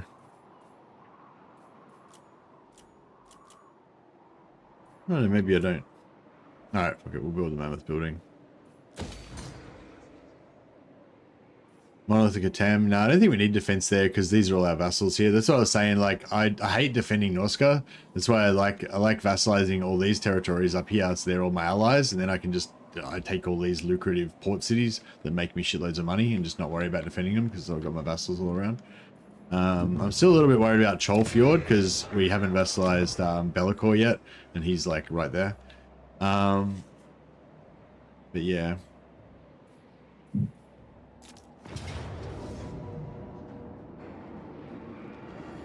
Into corpses. We got everyone in here.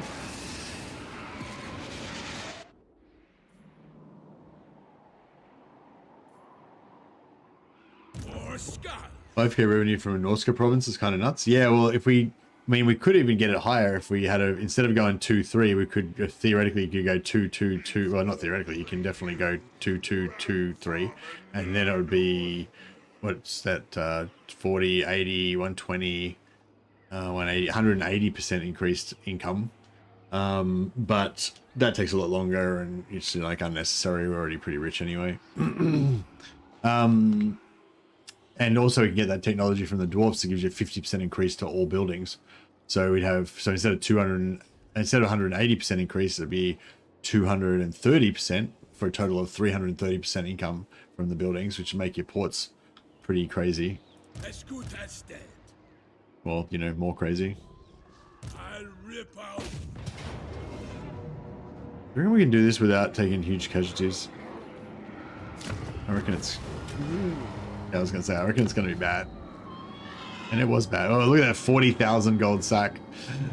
We'll take it there.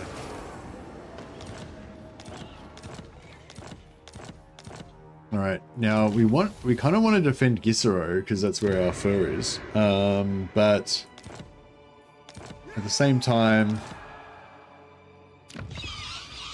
A wondrous day. I don't know, should we keep... I kind of feel like we should keep him alive because that way we can just farm his trait. Doesn't really matter though, he'll probably get wiped out by somebody else. To summon me is all but an invitation to join my hordes.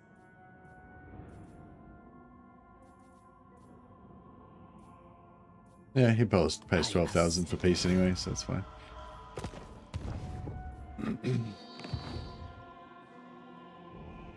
Northmen come!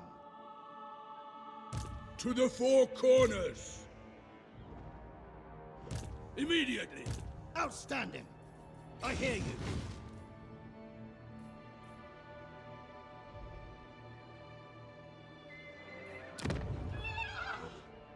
Fuck, why is the corruption still so high here? The tribe. God damn. Enslave the Southerners. The tribe consents. Enslave the Southerners. I am the Wanderer. It is settled. Overrun the world. Alright, there we go. Everybody's happy now. Overrun the world. Oh yeah, we haven't got our dyes.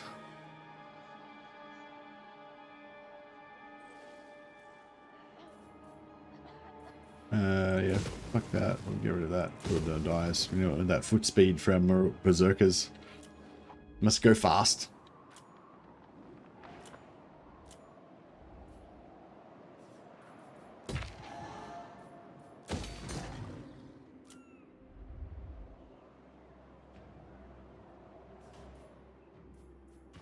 Oh, we can get some Marauder Horsemasters. That's cute.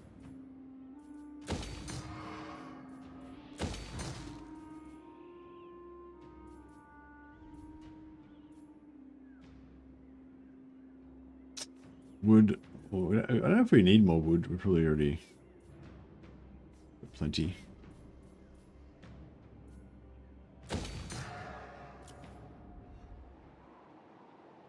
I love how raiding your own land makes your income go up with Noska. Yeah, well, if you don't have a lot of income buildings, if you've got a heap of income buildings in that place, then it'll ruin it'll lower it. But if you've got a really expensive army there, then the discount that the rating gives you for your army is more than the income that you lose from a low income settlement.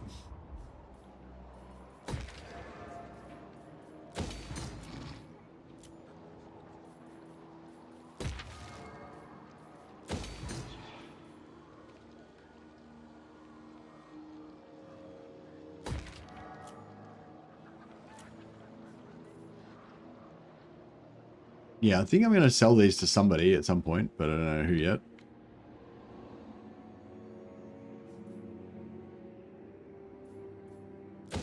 So we've got this here, we could almost vassalize somebody, but none of these factions around here are going to be up for it.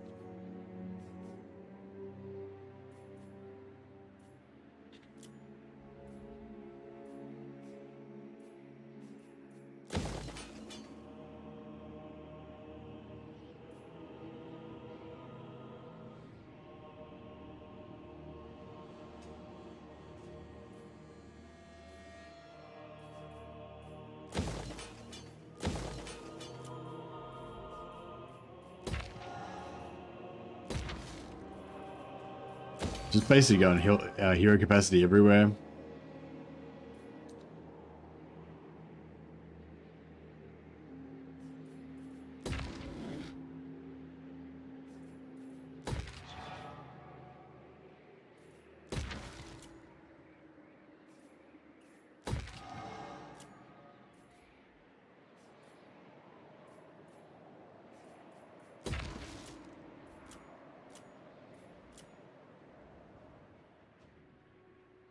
Yeah, Midland, I don't really need Midland, like, at all.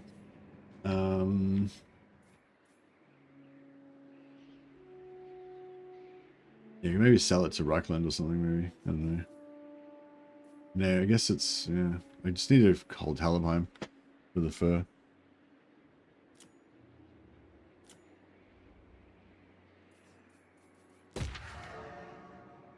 Chieftain of the tribe. What do I recruit this guy? Oh, I only recruited this guy just to show what we could recruit through global recruitment. We don't need him.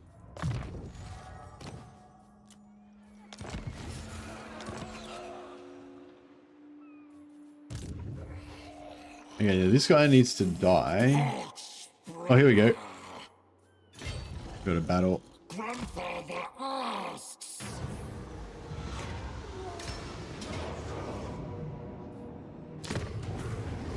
Yeah, so I just wanted to get that demon, the Lurus of Slaanesh. Yeah, sea treasures are good for killing armies. Oh, it's chaos. Now she should go back into our wounded pile.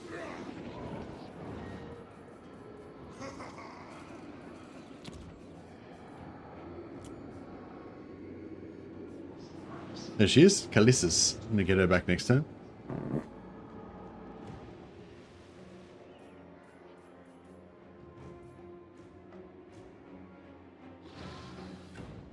Seven turns to kill this army. I wonder if it'd be quicker to just send them out into here. Maybe. You have my favor.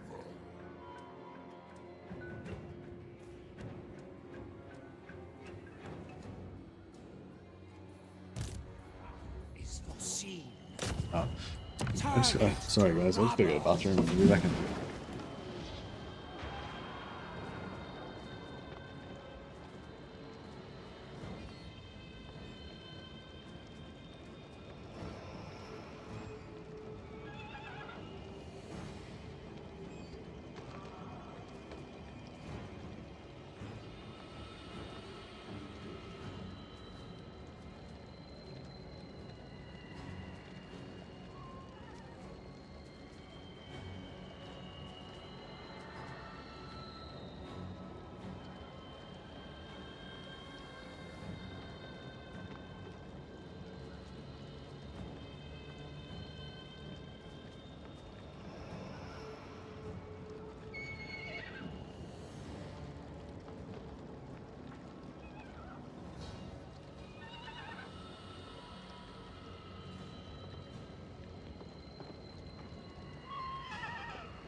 What's up? Welcome. Sorry about that, guys. I kind of, yeah, so, I don't know, I guess, like, every campaign, I mean, like, as I was saying, like, this campaign's a particularly good one because it's got so much extra stuff to kind of keep working on and achieving, like, as you go along, apart from just conquests and stuff. But even still, like, the further a campaign goes along, like, the more settlements you have, the more heroes you have. In this one, we've got a ridiculous amount of heroes. And, like, so whenever you want to do anything, it's like the more kind of stuff that you're dragging behind you, you know, like I was saying, like all these heroes every turn I gotta like do this to keep stealing attention. I mean, I don't have to do this. I can just stop. I can just stop doing it. But you know. But yeah, it's like the longer the campaign goes on, the more stuff you're trying to drag in behind you. All these different things you need to manage and different armies you need to move, and it just keeps getting more and more and more like as you kind of go along. I think that's why one of the reasons why I really enjoyed the no settlement campaign that we played with Sigvald, because you just only have one army and you can't recruit any more armies, and it doesn't matter how many turns go by, you still only have one army. But I mean, eventually we got to the point where we were borrowing heaps of armies. We had tons of borrowed armies everywhere, but they sort of, you still don't really need to worry about them too much because they, you know, they're only yours temporarily kind of thing. And then the AI takes over, yeah, it's like, yeah, it was, the no settlement campaign's fun because the AI kind of handles everything for you. Like you just have like your main army that's like your hero, and they handle all the administration and shit. You know, like you don't have to worry about it. It's kind of fun. Stop this torment. It's my settlement, so I can't steal technology from my own settlement. But yeah, like I don't know. I mean, I kind of want to do it with Kolek as well, but it would be harder with Kolek because he can't. He doesn't have seductive influence. But it probably wouldn't be like that much different. I think I only did seductive influence on like 2 factions maybe when I played Sigvald. So yeah, it'd be kind of cool to like just try to vassalize everyone in the entire world as Kolek and just have no settlements of your own.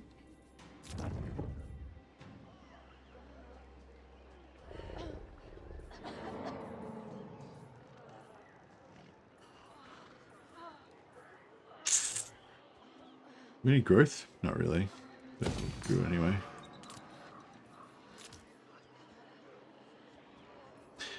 Specific skill queue mod helped a lot with that. Saved so much time in the mid-late game.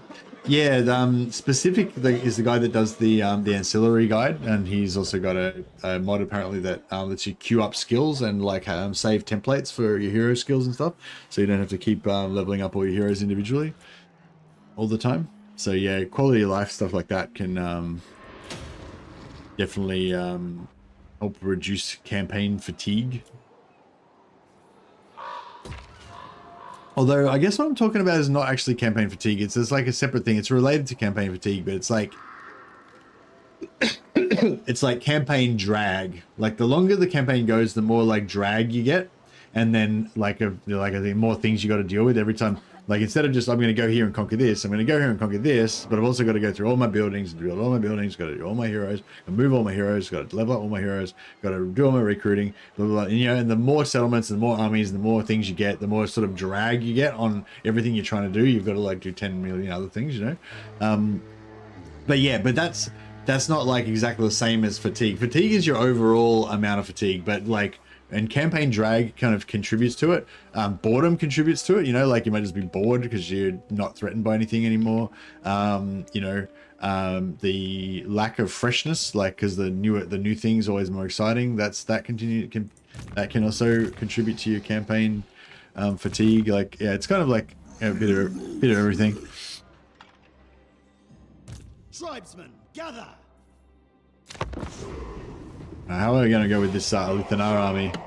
I don't know if we're going to be able to beat him, but give it a try. We've got all our heroes and stuff in one army, so hopefully when he jumps us, we'll be able to handle it. Aren't here to duel. Too bad.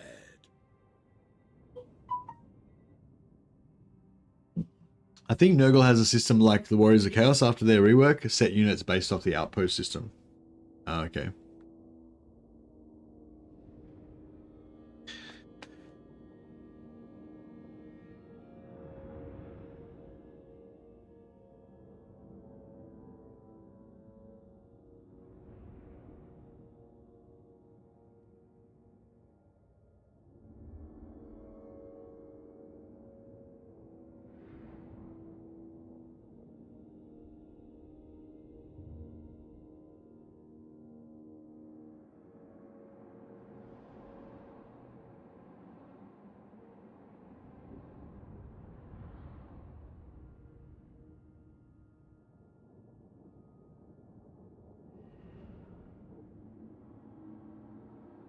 Sorry, I just got a message. Alright. Mercy the Walker. That's it.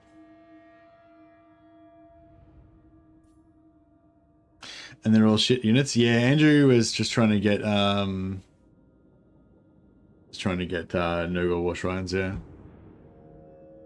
Just did some testing. Seems like it's impossible to get allied Nurgle war shrines from Nurgle factions. Daniel is probably the only option. Okay. Yeah, and was that what you saw as well? Pooping Turtle, that it's just like Warriors of Chaos, where you just have specific units. Because yeah, I think every time I make allied recruitment with them, I just get like plague bearers and shit.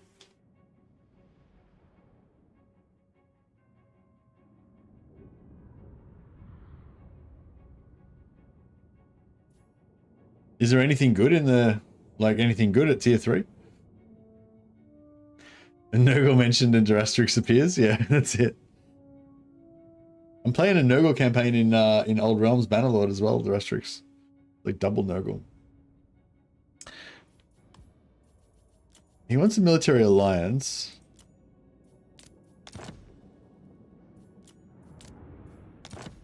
I could sell him Frozen Landing in exchange for a vassalage, but I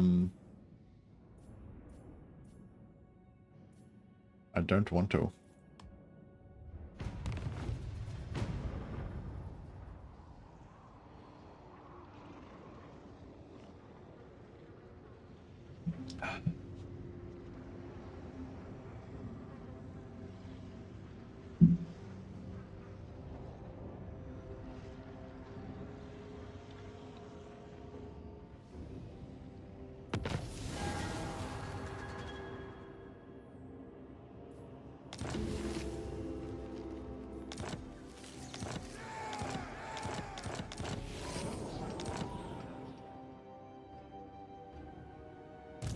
My Ice Age comes.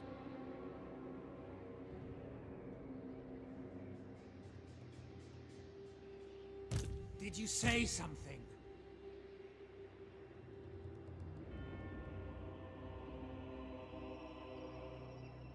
I eat my enemies. Nothing too special. I think the highest tier unit is Exalted Plague Bearers. Oh, really?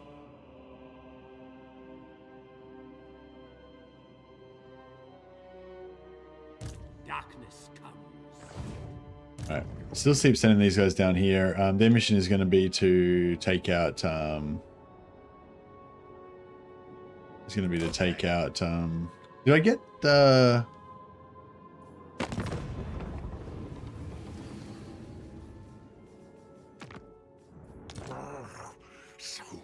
hungry, must face. Yeah, I was thinking I wouldn't mind vassalizing Scrag so we could steal some Ogre heroes. That'd be pretty cool. Lord of the Monster Horde. Move. Okay.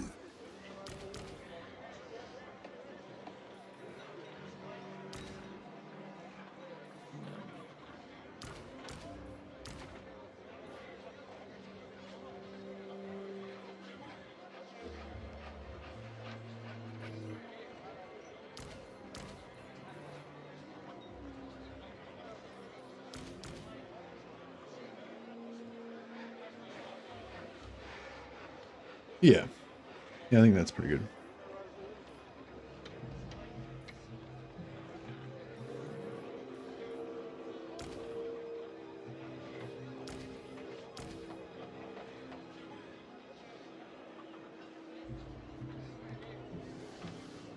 Right up. Did I...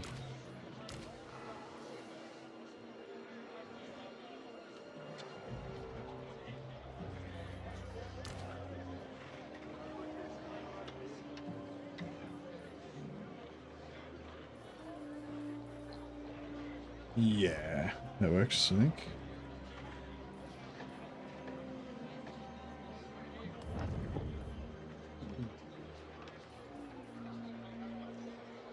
Those trolls need some berserkers to teach them how to fight. That's right. Battle time is feeding time. Berserker! Chieftain of the tribe.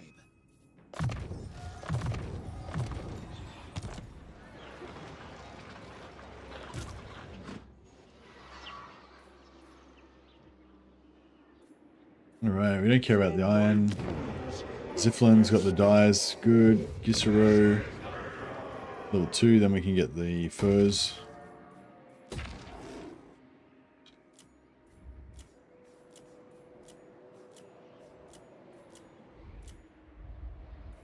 Don't care.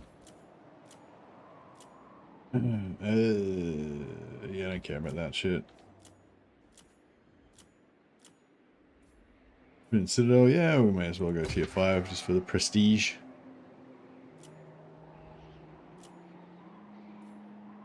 Hockland. Sure. Yes.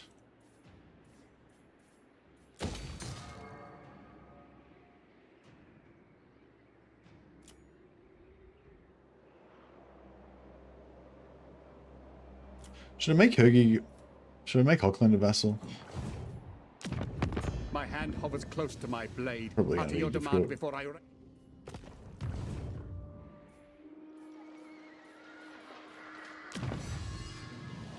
All right, we got Skaven ready to go.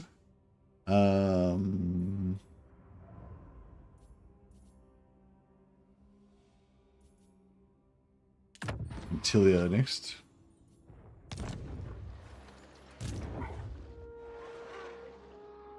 Champion Setheric. Yeah, these guys I guess can go and invade. Ulthuan pretty soon. Sent by the serpent.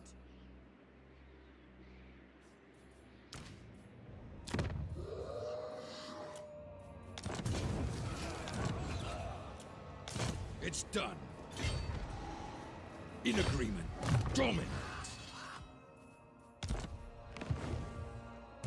Marauders all. Alright. Where's my next? Yeah, we can't quite hit him this turn. Good. Advancing. Enslave the Southerners. Decamping. Accepted. Norska. Sent by the serpent. I submit. Okay. Harbinger of war. I do it for my children. I do it for my children. Let's make ourselves at home. I don't think Burble Smoke's going to make it in time. Oh, Burble Smoke can go and kill Wood Elves, kill Elves. I don't know if we need so many heroes in here. Maybe we don't need Haka Bergbreaker in there really. It's kind of fun having him in there though. For chaos. Yes, Lord. Oh, he ran away. Yeah, where did he go? Paid in battle. So I basically want... Hey, Drestrix, can I be the Great Unclean One or one of the heroes? The Great Unclean One's is a immortal lord, so I can't rename him, unfortunately. I'm not sure if I can rename... Supreme Sorceress of Grond. Mother of the Dark... Yes. Yes is the short answer.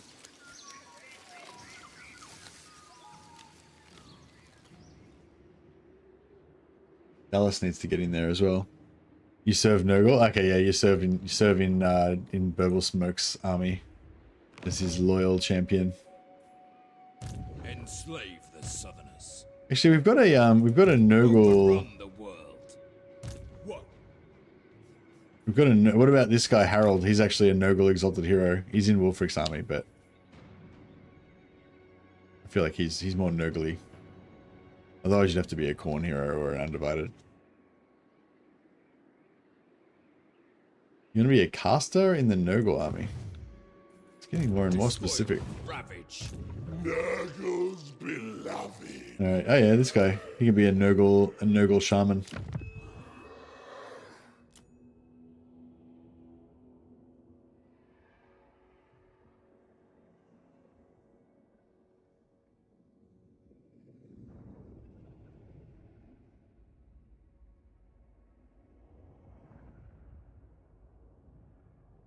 There we go. I'll call him Durastrix Maggotkin. Strix Rotgut. Okay.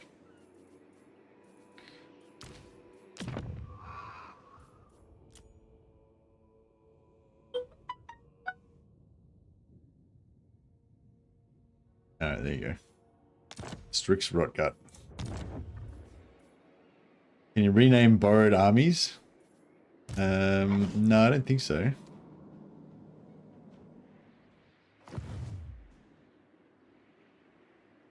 There is. No.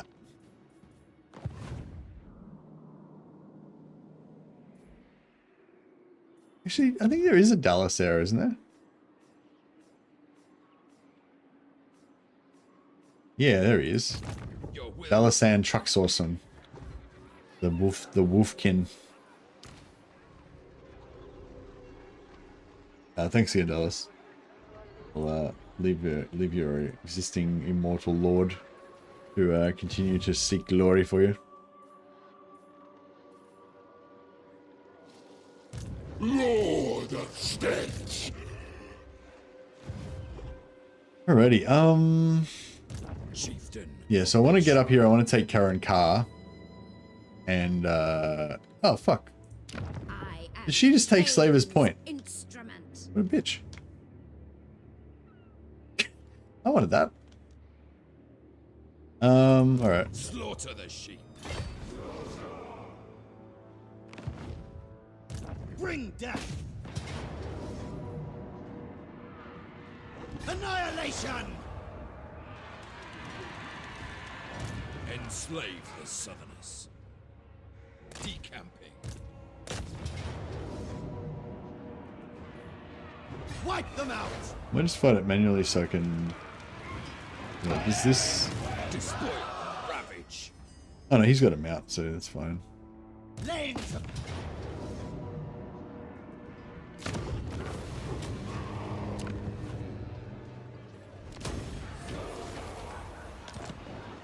Yes.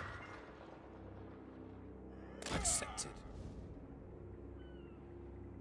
Your desire? Alright. This army... Oh, this army just... I didn't even borrow this for any reason. I was just because I wanted security. Yeah, cool, alright. And hooded. Setting forth.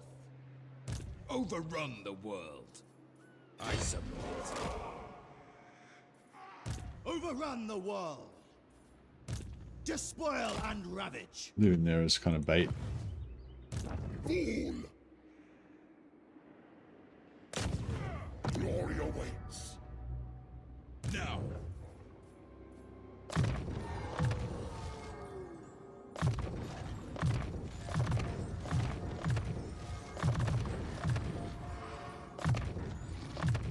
My prayers are answered. Yeah! Destruction for all. Agreed.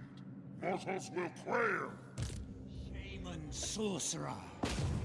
Turn it to rubble. Demonic destruction. Sabotage. Bringing it down.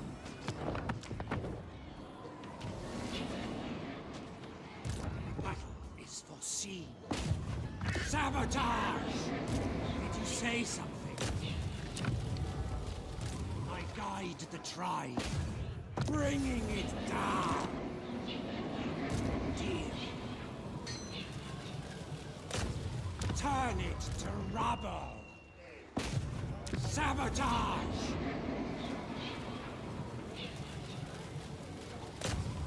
Turn it to rubble. Soul Hexer. Okay, this guy still hasn't managed to successfully steal a technology yet. 36%. Side blood. 16%. Alright. What? Demonic destruction.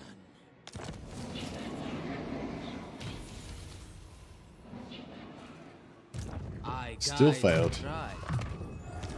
Alright, maybe one day. Shaman sorcerer.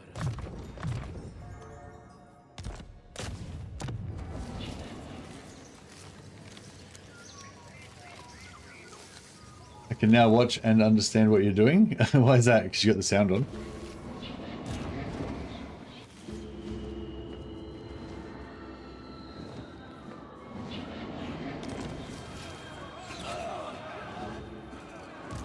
Tribal. Nope, wounded. So I'm pretty sure he had some point. He had some turns on. Soul Hexa. You've been grinding that Total. Oh, because you've been playing Total War, so now you know what's going on, right? Yes. Nice. Yes. Demonic destruction. Never. I'll start moving this guy towards the High Elves because that's probably our next target to invade. Turn it to rubble.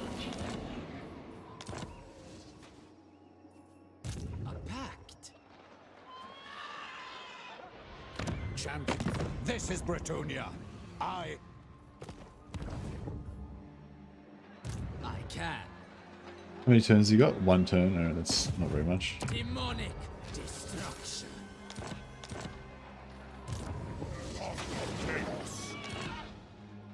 Mort. Alright, he is gonna Destruction. Chieftain of the tribe. catch up with these guys. Speak a certainty.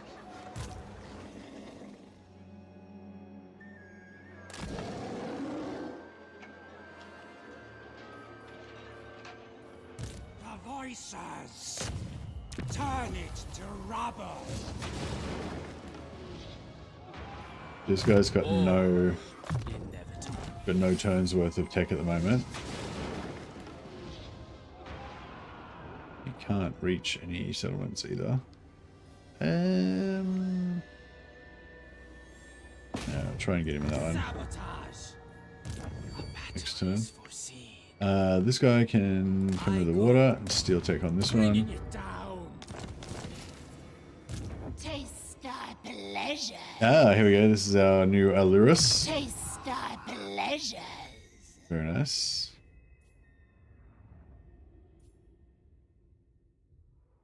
I won't need her as a caster straight away, so I'll just like level her up with her I see your heart. combat abilities. Seeking. Isabella can be recruited as a lord if the Von Carstein faction dies first and then revives, right? She used to be able to. I don't know if it... I haven't done it in a long time. I don't know if it's still... You know, if it's changed or not. What the fuck? Daniel is in crazy... Daniel's in, like, the southern Darklands now. Demon Prince is all the way down there. Pretty crazy.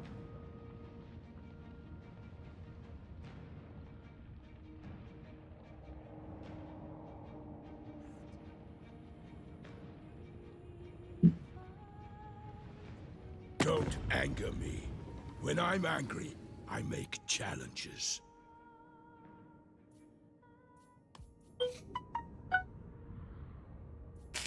He, like, almost wants to become our vassal, doesn't he?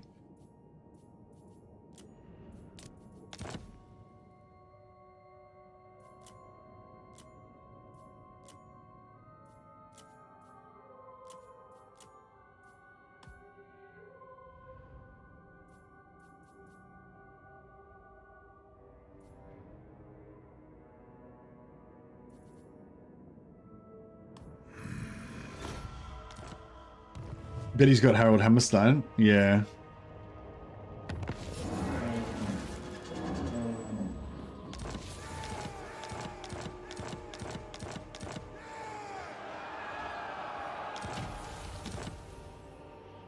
A rat. Yeah, I can't see him, but...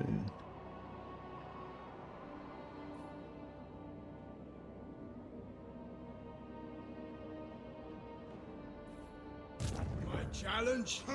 Undeniable. So, yeah, I don't know. Hopefully you can't hear the bong sounds from my phone, but I'm waiting for an important call. So I'm just going to leave it on. Yeah, I really wanted Burble Smoke to be the one that smashed Bretonia with my Berserkers, but yeah, maybe that's not going to happen. What? Slaughter the sheep. World Walker. The eternal challenger. True savages. Tribesmen, gather! Chieftain of the tribe.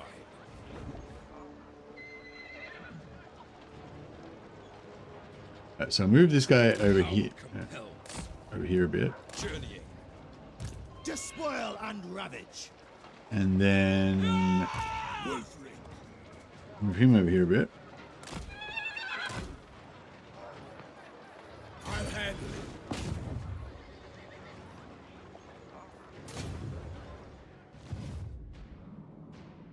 This world's time has some call me the Dark Master. Some call me Belacor. Neither are my true name. Man, we could almost get it. Like, yeah, fuck. I reckon if we, yeah, if I should have started gifting him earlier, but that's all right.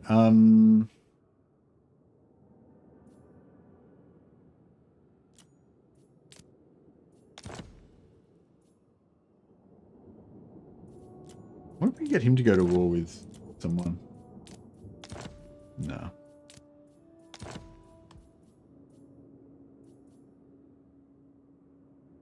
I give. It's heading towards plus 100. 20,000, yeah, max gift. Yeah, no, I'll say that's right. I don't think he's. I mean, he's not going to go to war with us, so. But yeah, it would be nice if we get him to be a vassal as well.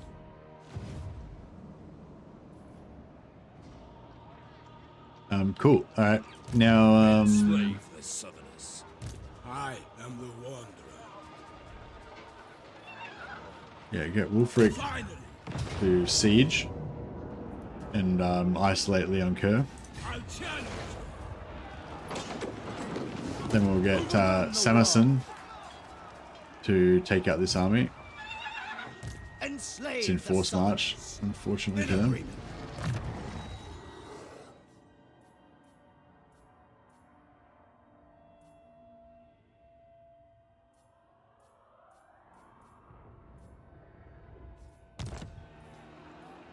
Norska.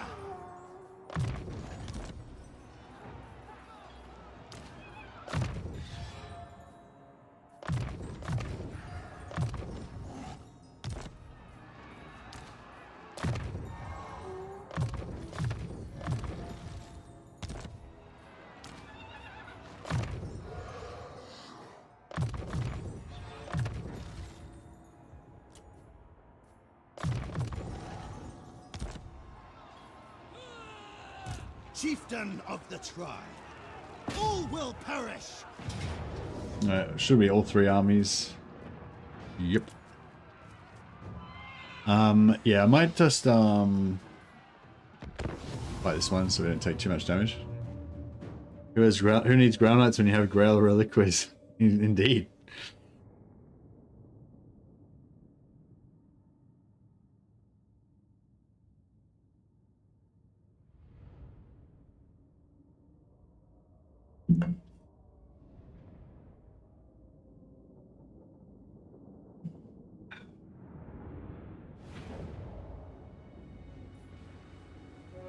Battle ready.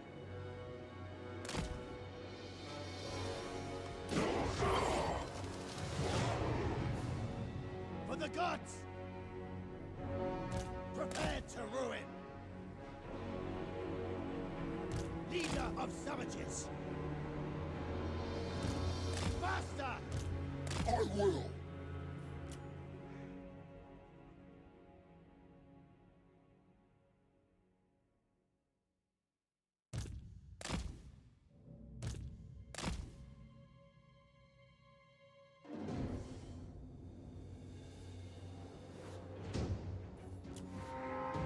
WULFRIK the Wanderer.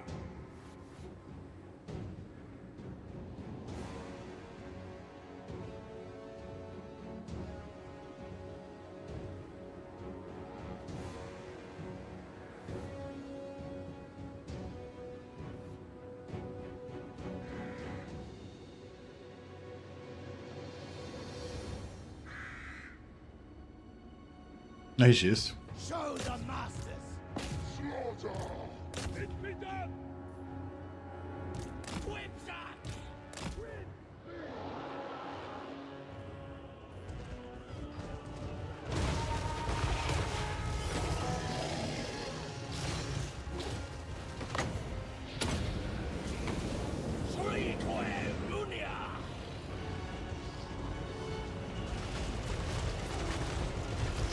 Will she make it to the edge of the map?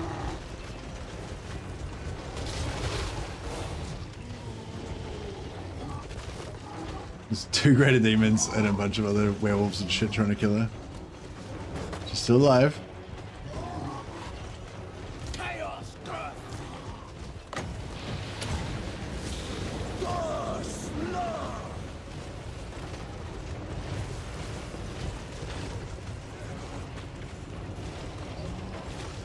Yeah, you got her.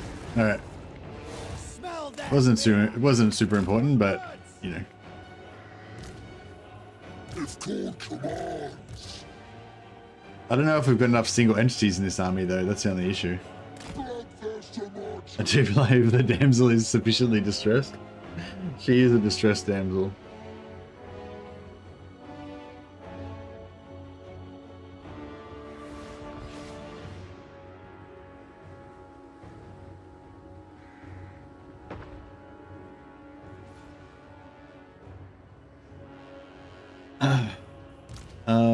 Oh yeah, I was thinking about when I level this way up, I might actually take the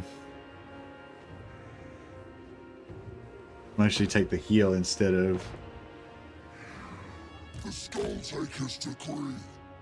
I surge forth.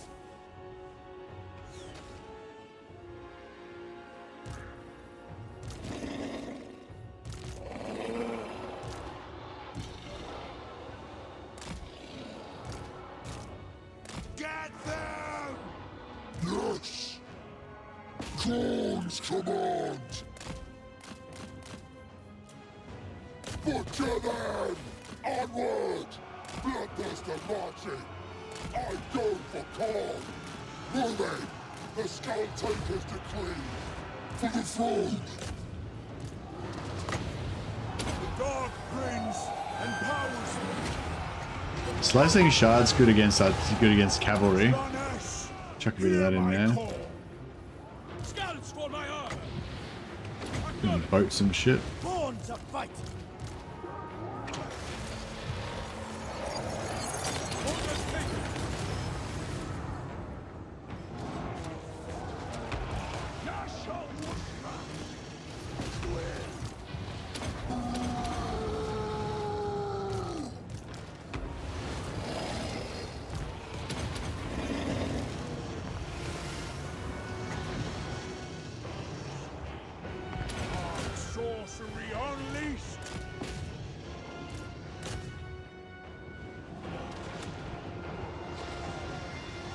It's called commands. Them quill. As desired. Dark magic is mine to command.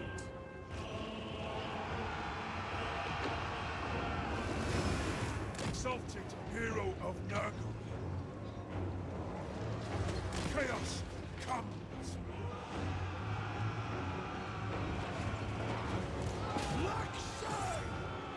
Chaos, the only master. The Skull Taker's decree.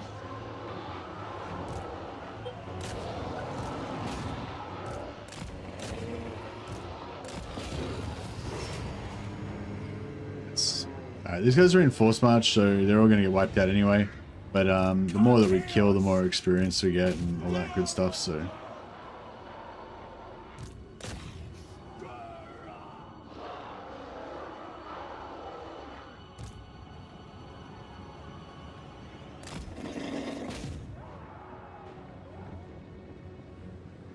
What do the gods desire? Or say so? For sure! Here we go! Sawashra! Darkers free! For the throne!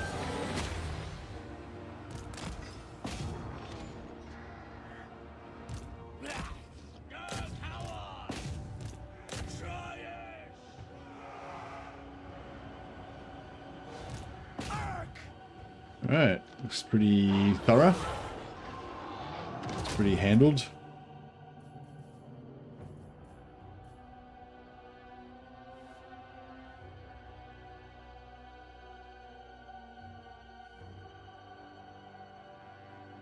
Has Lizardman gotten any reworks since Shadows changed? Not any reworks. There might have been like an update that changed something about them, but no like real reworks.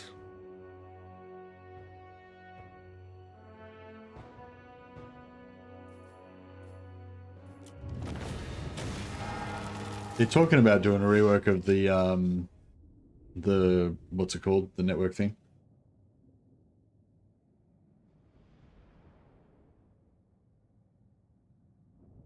Yeah, I'm pretty sure they talked about doing a rework of the whole, like, yeah, whatever it's called, the thing. Geomantic web.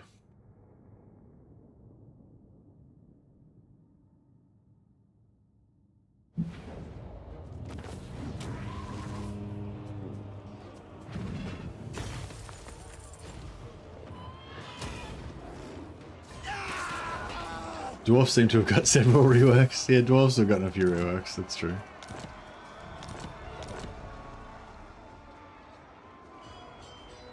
I've been playing some Tehenoan lately. He's pretty fun. The army ability he gets is insane. Yeah, the thing I like the most about Tehenoan is how you can grind those followers. Like, you keep sacrificing to get those different followers, and you can get the one that gives you... There's one that gives you upkeep reduction. There's one that gives you, like, cheaper buildings or something, I think. And, fuck, it's been a long time.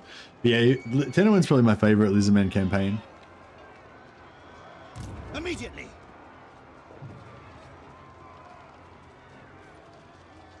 Despoil and ravage.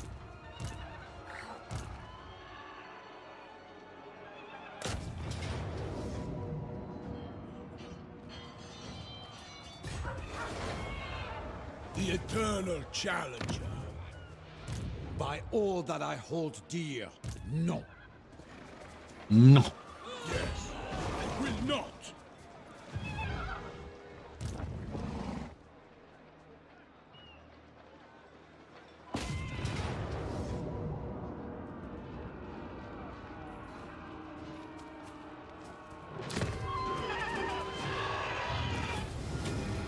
Oof, that was rough.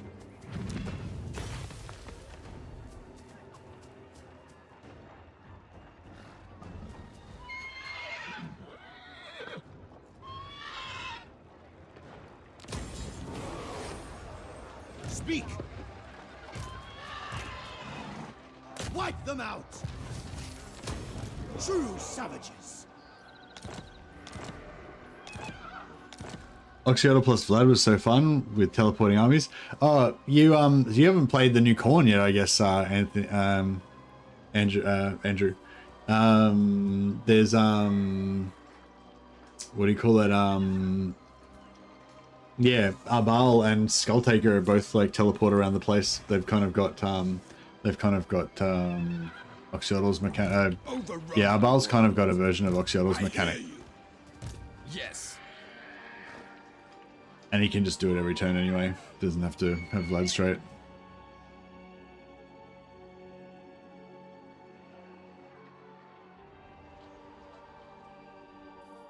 Alrighty. I guess I kind of want the coastline, don't I?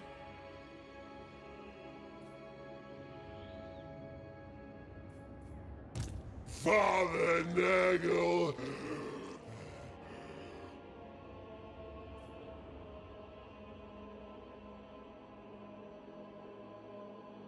March on, children.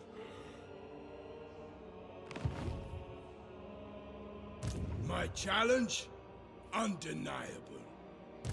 Norska. Dominate! To the four corners! Bring death. In agreement. To their graves.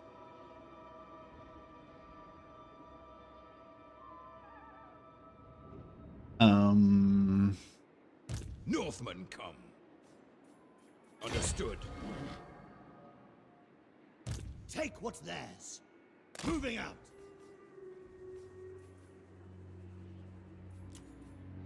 Berserker! Nice.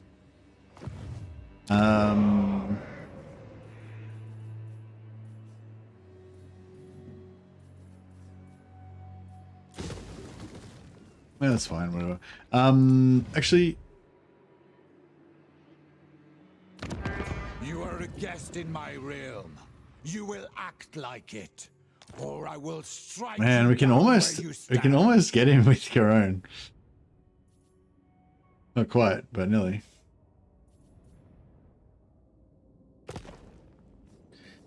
King Luan Leoncoeur, not one step further, stranger.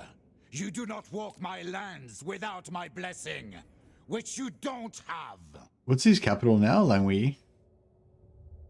We get Lioness? No. Yeah, see, we want Musion and Lioness and Langui, so there's no point placing out with him. We may as well just get him. I'll get a lord here just in case he goes that way. A certainty sent by the serpent.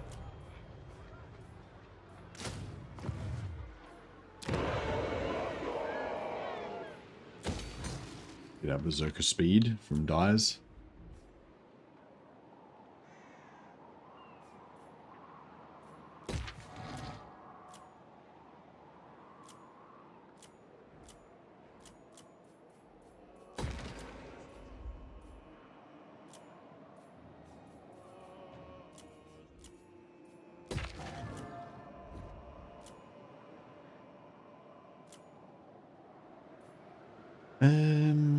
Fortress of Damned, yeah, I suppose.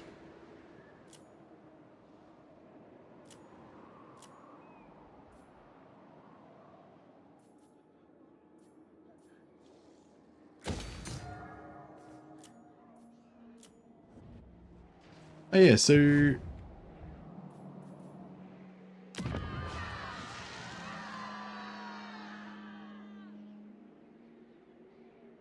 yeah, they didn't change anything about Dargoth. Nature's Yeah, Xylos, do you remember anything about like Arbal's definitely Chaos Oxyotl, yeah. Do you remember anything about when they rebuilt the when you saw the AI like destroy a building that they'd had and then rebuild a new building? Do you remember anything about the situation? Like, did they have like multiple barracks in the same settlement or something? Or, yeah.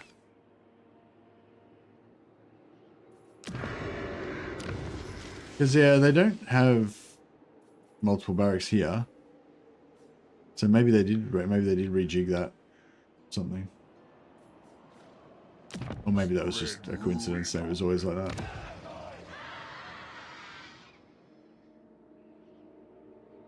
Amencia's Katerin. It was me as Katerin doing money cheese with Castelton. Oh, so you were like just building a barracks and then selling it back to him, and building a barracks and selling it back to him, kind of thing. Wait up, what?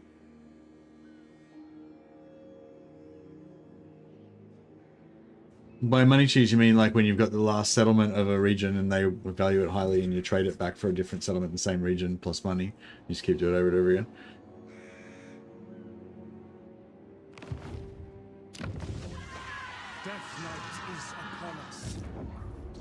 It's feeding time. Started my first post rework Kislev co-op. They are super OP. Yeah, nice. I don't really feel like Kislev. I don't know. I don't feel like they feel super OP, like especially not compared to like Arbal and stuff. But they feel good, I reckon. And they've got like kind of got enough enemies around to make them kind of feel like I was selling Zoishink for the other major settlement near it back and forth. Yeah, and they owned the capital, like they had Fort Ostrosk or whatever it is, and you were just selling the miners back. Yeah, I think Kislev's strong in a good way. I don't know about overpowered though. Like what's overpowered? Like too powerful to the point where it's not fun? I'd say that's not what Kislev is. I feel like Arbal and Skulltaker are a bit like that. They're like too powerful to the point where they're not fun anymore, for me. But I don't know, maybe I just need to keep playing them until I figure out how to enjoy them more. Yeah, I remember being frustrated because I'd go back a few turns later and he changed the buildings out. And you sure he changed the buildings out? He didn't just build a building? Because if he builds a building in an empty slot, that would also fuck you up.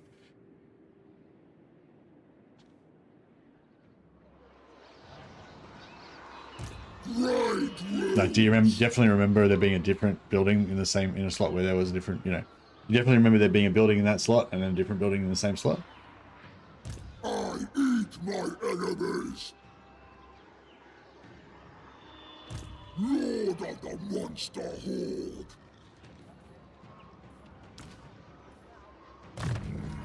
Hero flesh. Yeah, he didn't do it always, but sometimes he was taking down a barracks and putting a patriarch building up. Okay, cool. Okay, so this is interesting. So yeah, so maybe what somebody else said earlier. Yeah, maybe it's mainly when they've got double barracks that they do it. So like if they've got more than one barracks in the same province. Enslave the Southerners. King on trolls. Northmen come in agreement. My ice age. Because like I thought that they never changed the buildings. So maybe they don't often change them, but they under certain circumstances they will change them, or maybe they used to not change them but now they do, or who knows. Yeah, but yeah, that's interesting as well. So I'll keep an eye out now, because I guess I don't know, thinking about it, I don't really pay that much attention to actually know. Like, I've never seen them change the buildings, but I've never really looked either, I guess.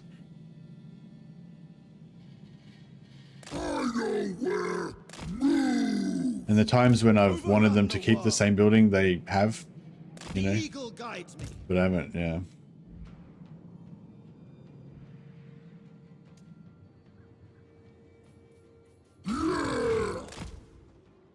Yeah, I just want to get out of... Okay. It is done. Yeah, I don't want to trespass too much on the dwarf. I submit. I don't want to trespass too much on the dwarfs if we can avoid it. We'll try and bypass the dwarfs and then go after... Oh. I'm just going to bypass the dwarfs and just attack only Ica Claws so I can take Skaven Blight. It's like, yeah, I think we're going to have to fight the dwarfs.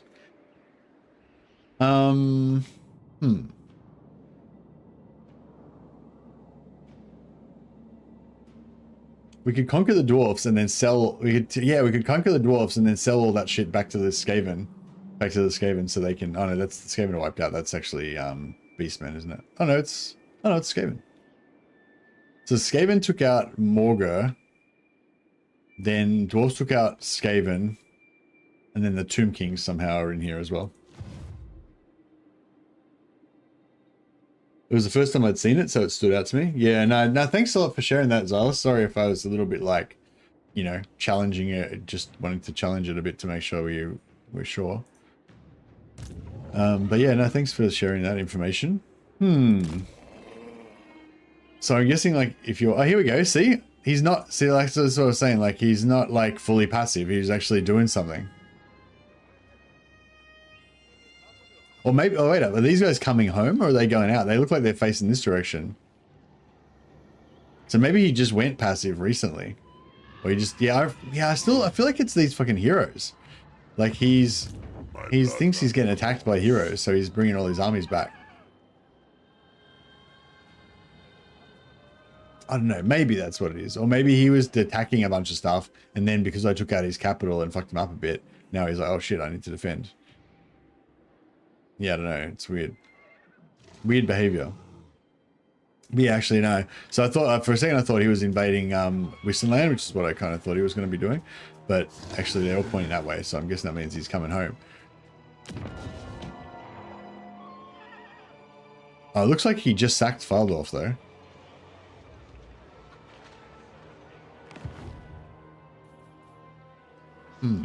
Interesting. Shaman sorcerer.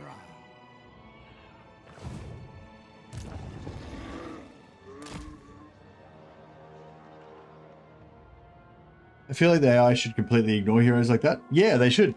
But they said there was a bug where the AI thought that they thought the heroes were armies, and they fixed it. They said, but that's what I'm saying. Like this could be something else. Like it could be because I attacked him and blah blah. But it kind of looks to me like they're defending against the heroes, which is the bug that was supposed to be fixed. So yeah, I don't know. Slaughter the sheep.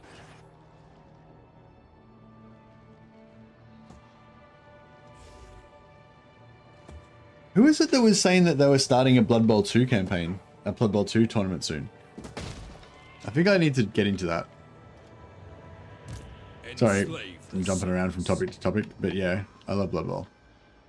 That's just something I had to share. I felt like I had to share it at that moment.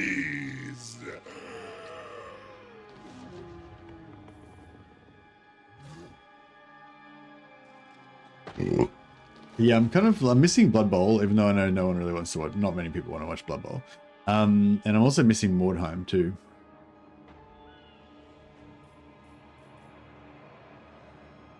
Did you say something? Bringing it down. Chieftain of the tribe. It's done. I'm sending him down as assistant lord for Burble Smoke. Most delightful. Moving out. Blood Bowl's cool to watch. Yeah, Blood Bowl's cool to play as well. I love like imagining my team and leveling them up and like imagining what they're going to be like in the future and trying to like, and then having your best guy that you've been working on for 3 weeks to like fucking die in a battle in a match. And yeah, I love it all. I love Blood Bowl. It's so good. Supreme Sorceress of Grond. All right, see, we need to get in here. Oh, fucking hell, she's gonna take out my shit. Be ready.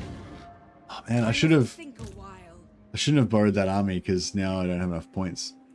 Despoil and ravage. Without doubt. I'll send these guys up here and I'll try to beat her to current car at least. There's a lot of force marching going on for considering we're at war with Lithanar. Are we doing mostly infantry this campaign? I was wondering why Burble Smoke was doing berserkers instead of monsters. We're doing mostly heroes, actually. Heroes is the focus. We're stealing as many heroes as we can. We're recruiting as many heroes as we can. We've got like fucking hundreds of heroes. Well, not hundreds. I've probably got like 50 or 60 heroes. But yeah, but also our hobby is making our berserkers as strong as possible. So Burble Smoke's got horrible regeneration. There's stronger units that you could there's stronger units that you could put in Burble Smoke's army that would be a stronger overall army.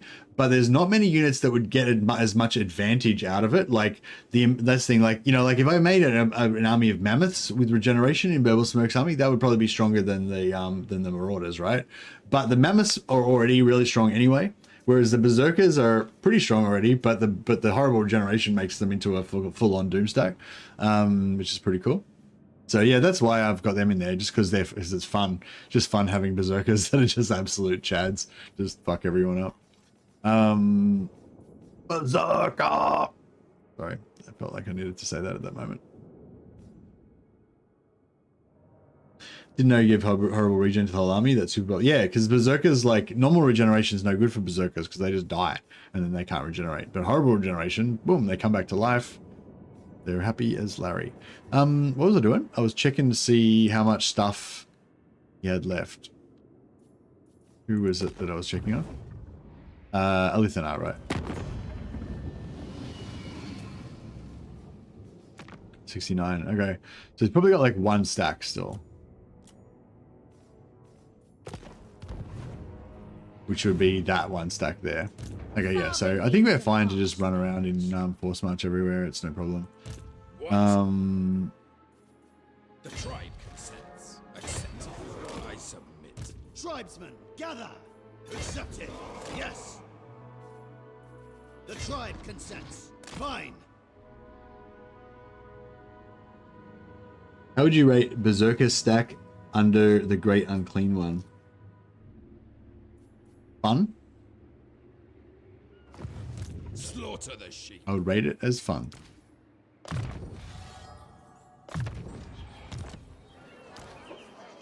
Yeah, no, berserkers are fun. They're kind of very glass cannony. They just have to run in. Once they're into melee, once they're actually fighting in melee, there's not many things that will beat them. It's just a matter of getting them into the melee without getting shot to death by ranged units and artillery and stuff like that.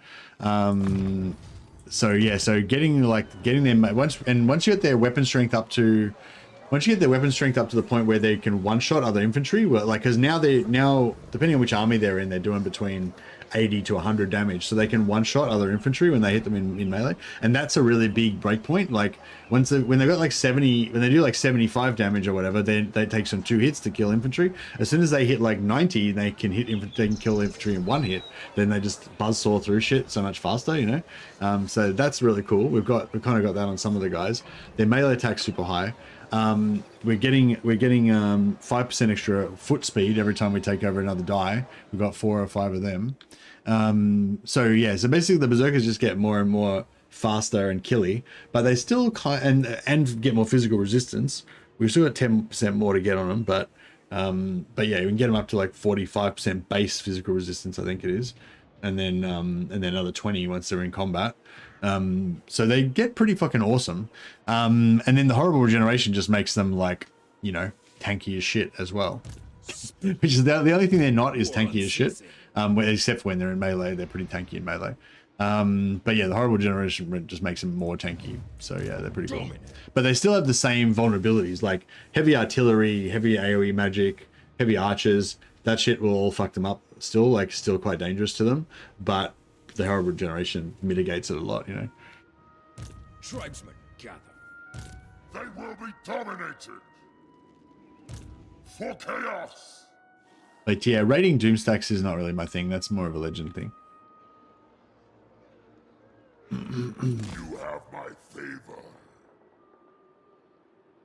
But I mean, I feel like they'd be able to handle most stuff. They'd chew through most things. Trying to think of something that would actually make them, I don't know, it'd be interesting to see if they actually struggle with anything in this campaign. Demonic destruction. I guess, yeah, I don't know. I mean, there's things that would be dangerous to them, but I can't really think of anything that they couldn't win against, you know. Like if they had like a heap of undead with mortis engines, like the mortis engines would be bad, but they would chop through the infantry so fast that they just kill the mortis engines. I reckon they'd get through it before they would die. It's all about, yeah, with berserkers, it's all about killing them before you die. it's a damage over time thing.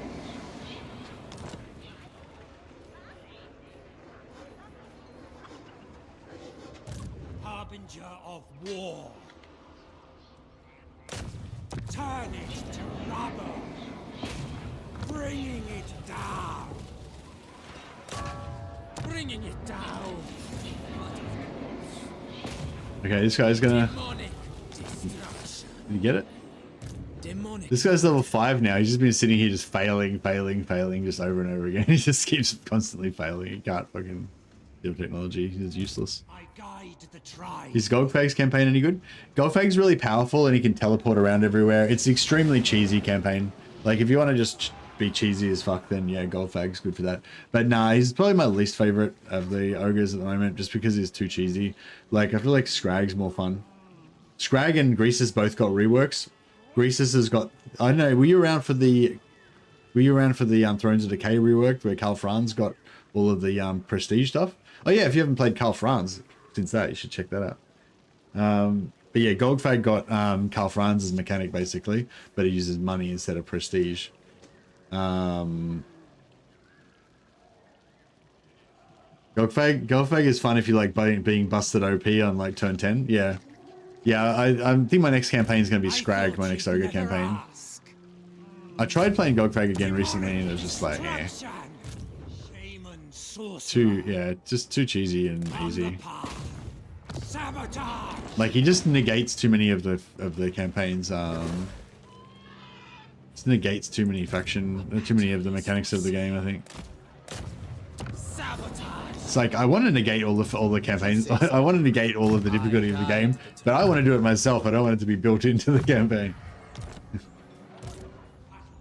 Scrag is the most fun ogre lord. Yeah, I really like playing like Scrag as an Empire mercenary as well. So many of these guys have gotten wounded. Alright, this guy's level 1. Is he better than that level 5 guy? Yes, he is. Boom. See, this guy, now that he's gotten his first success, he's gonna be a winner, this guy. Whereas this guy, because he failed in his first time and then he's failed every single time since then. Now he's just he's like a 5-time loser.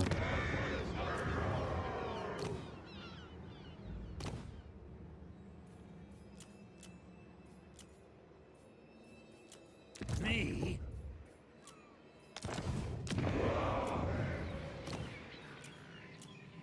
I guide the tribe. Yeah, I'll grab this disfiguring scar because it's a really nice trait. Oh, inevitable.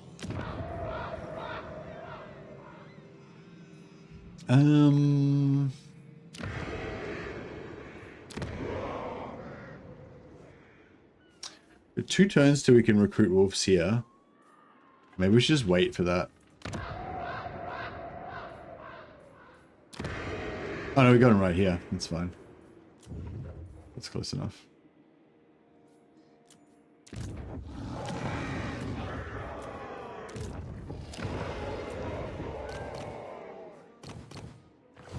Should have recruited the sorcerer is there, the shaman is there as well. Bringing it down. Harbinger of war. Bloodthirsty. Taste thy pleasures. I crave Oh, here's another battle there. blood. Use that to kill one of our borrowed armies. How are we going with our army borrowing actually? See if we've got any other good no heroes there. We can recruit some more to get the points down a bit. No heroes there. Nagarond. Oh yeah, another hero there we can steal.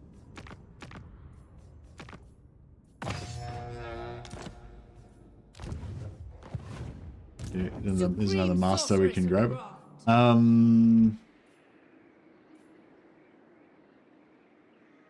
There's a hero there, but do you reckon we'll be able to get there in time? Maybe.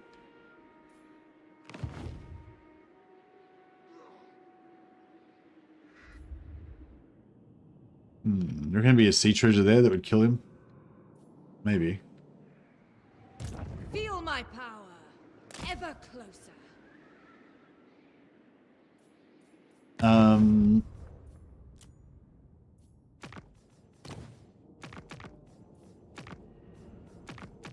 Oh, yep, there we go. 2 more heroes there. Thank you very much. My lord Sinch agrees. Alright, we'll bring this guy out here. If you can't die on this sea treasure, then there'll be a pirate out here that we can use to kill us. He's really good at, really efficient at killing heroes.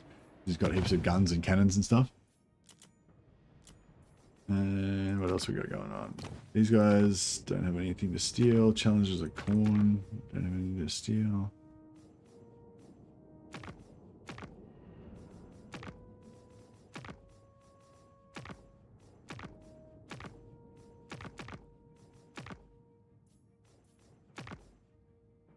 Cool.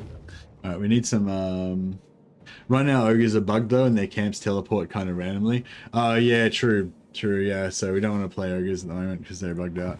Good call. Thanks, Dallas. Forgot about that. Painting a Gilliman miniature. Fuck, that's pretty ambitious, Sam. I mean, not ambitious. I mean, it's just like I'd be really nervous about painting my Gilliman. How much does the Gilliman miniature cost? Like $100? I feel like that's the kind of thing that Games Workshop would charge like $300 for or some shit.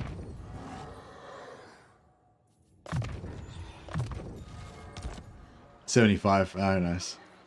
Are you a big Ultramarines fan, or you just like the miniature?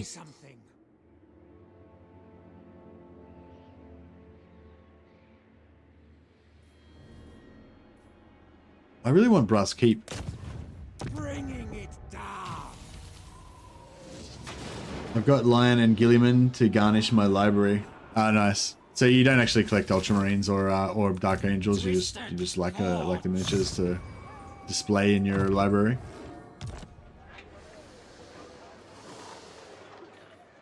Yeah, the Gilliman miniature is pretty good. I don't know if I like the lion one that much. Oh, actually, you can do the helmet. You can put a helmet on the lion, can't you? Probably would put the helmet on. I don't really like the bare-headed part.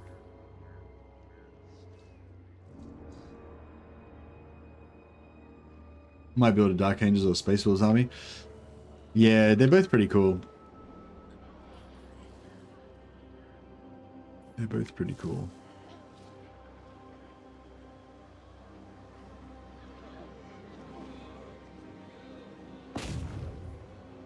Hurt them good.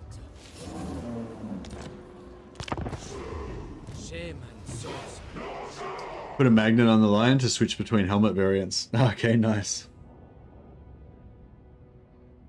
It's so much more advanced now, like from when I first started. Like I first started getting into the hobby like 30 years ago, you know, and which is so crazy to think that I've been alive that long now. But yeah, but I have apparently. And yeah, it's so crazy how like people used to drill pins and stuff like that back in the day, but like magnets was not really a thing. I mean, it's been around a long time now, but like back when I first started, challenges. there's no airbrushes.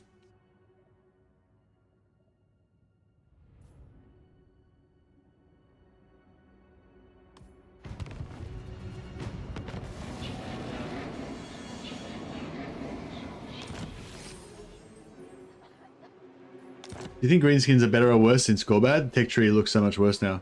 Yeah, Tech Trees definitely feels worse now. Yeah, I don't know if it's worse. Like I don't know. Like I'm sure maybe if you analyze it on some technical way that Creative Assembly analyzed it, maybe it's better in some way. But it feels worse. Like it feels worse to play. Like it feels worse to put points into the Tech Tree now. It doesn't feel as enjoyable as it did before. Like before, it felt like you were unlocking really cool stuff and you were going for cool stuff, and now it just feels like this shit. I don't even care what I choose this turn. Fuck it, you know what I mean? Like the Tech Trees really sucks. I think once you get past once you get like halfway in, then it gets a bit better, but I don't think I ever actually made it that far.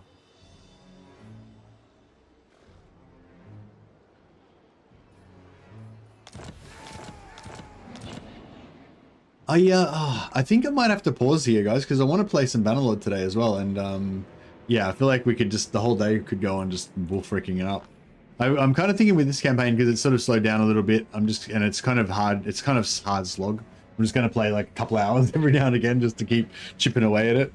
I would like to get my Berserkers. I would like to at least take out the Awakening and Hexawaddle, so we get 10% more physical resistance and 15% more damage. And along the way there, we'll probably get another like 2 more furs for another 10% melee damage, and maybe like 1 more die, so for another 5% movement speed or something. But I don't know, like I don't know if I can push through for it. It feels like a long way to go to get those bonuses, you know.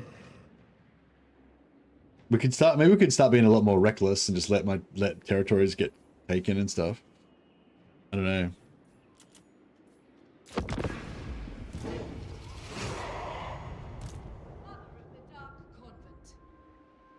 I'm trying to You need a boon. stop. I'm trying to, there we go. I was gonna say, yeah. So I'm gonna switch over to the Bannerlord stream now. So we've got our Champion of Nurgle campaign going in Old Realms mod for Bannerlord, yeah, I've been working my way up to trying to conquer the world for Nurgle. I think this one's doing best. I think this is the best Chaos campaign we've had so far, because now we've kind of learnt more along the way. So now it's like kind of happening. But anyway, let me just switch over to the new stream, and hopefully some of you guys will come and join us and continue chatting in Bannerlord. You are allowed to talk about Warhammer Total War in Bannerlord stream if you want to. Although I might be a bit distracted with the actual Bannerlord stuff a bit more, but yeah. But there's no like can't talk about Warhammer in the Bannerlord stream rule or anything. Yeah, so just jump over to, if you want to keep chatting to me, just go over to that new chat. I put a link in the YouTube chat. Just go over to that chat and start chatting in that chat, because I'm not going to read this one anymore. And we'll switch over to the new stream in a sec.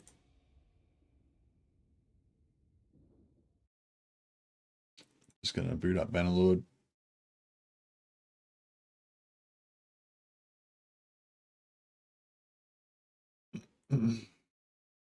Alrighty, it's just loading up.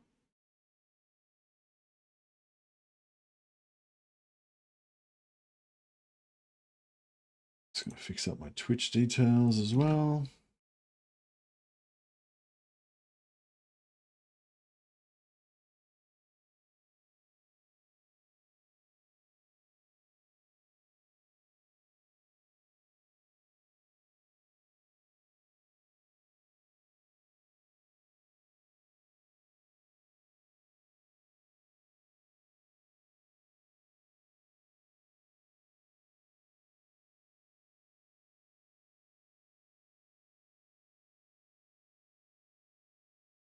Alrighty.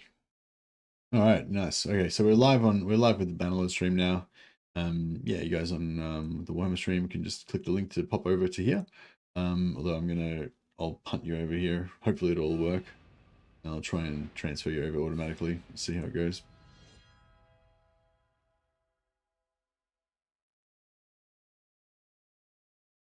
Yeah, hopefully that'll work.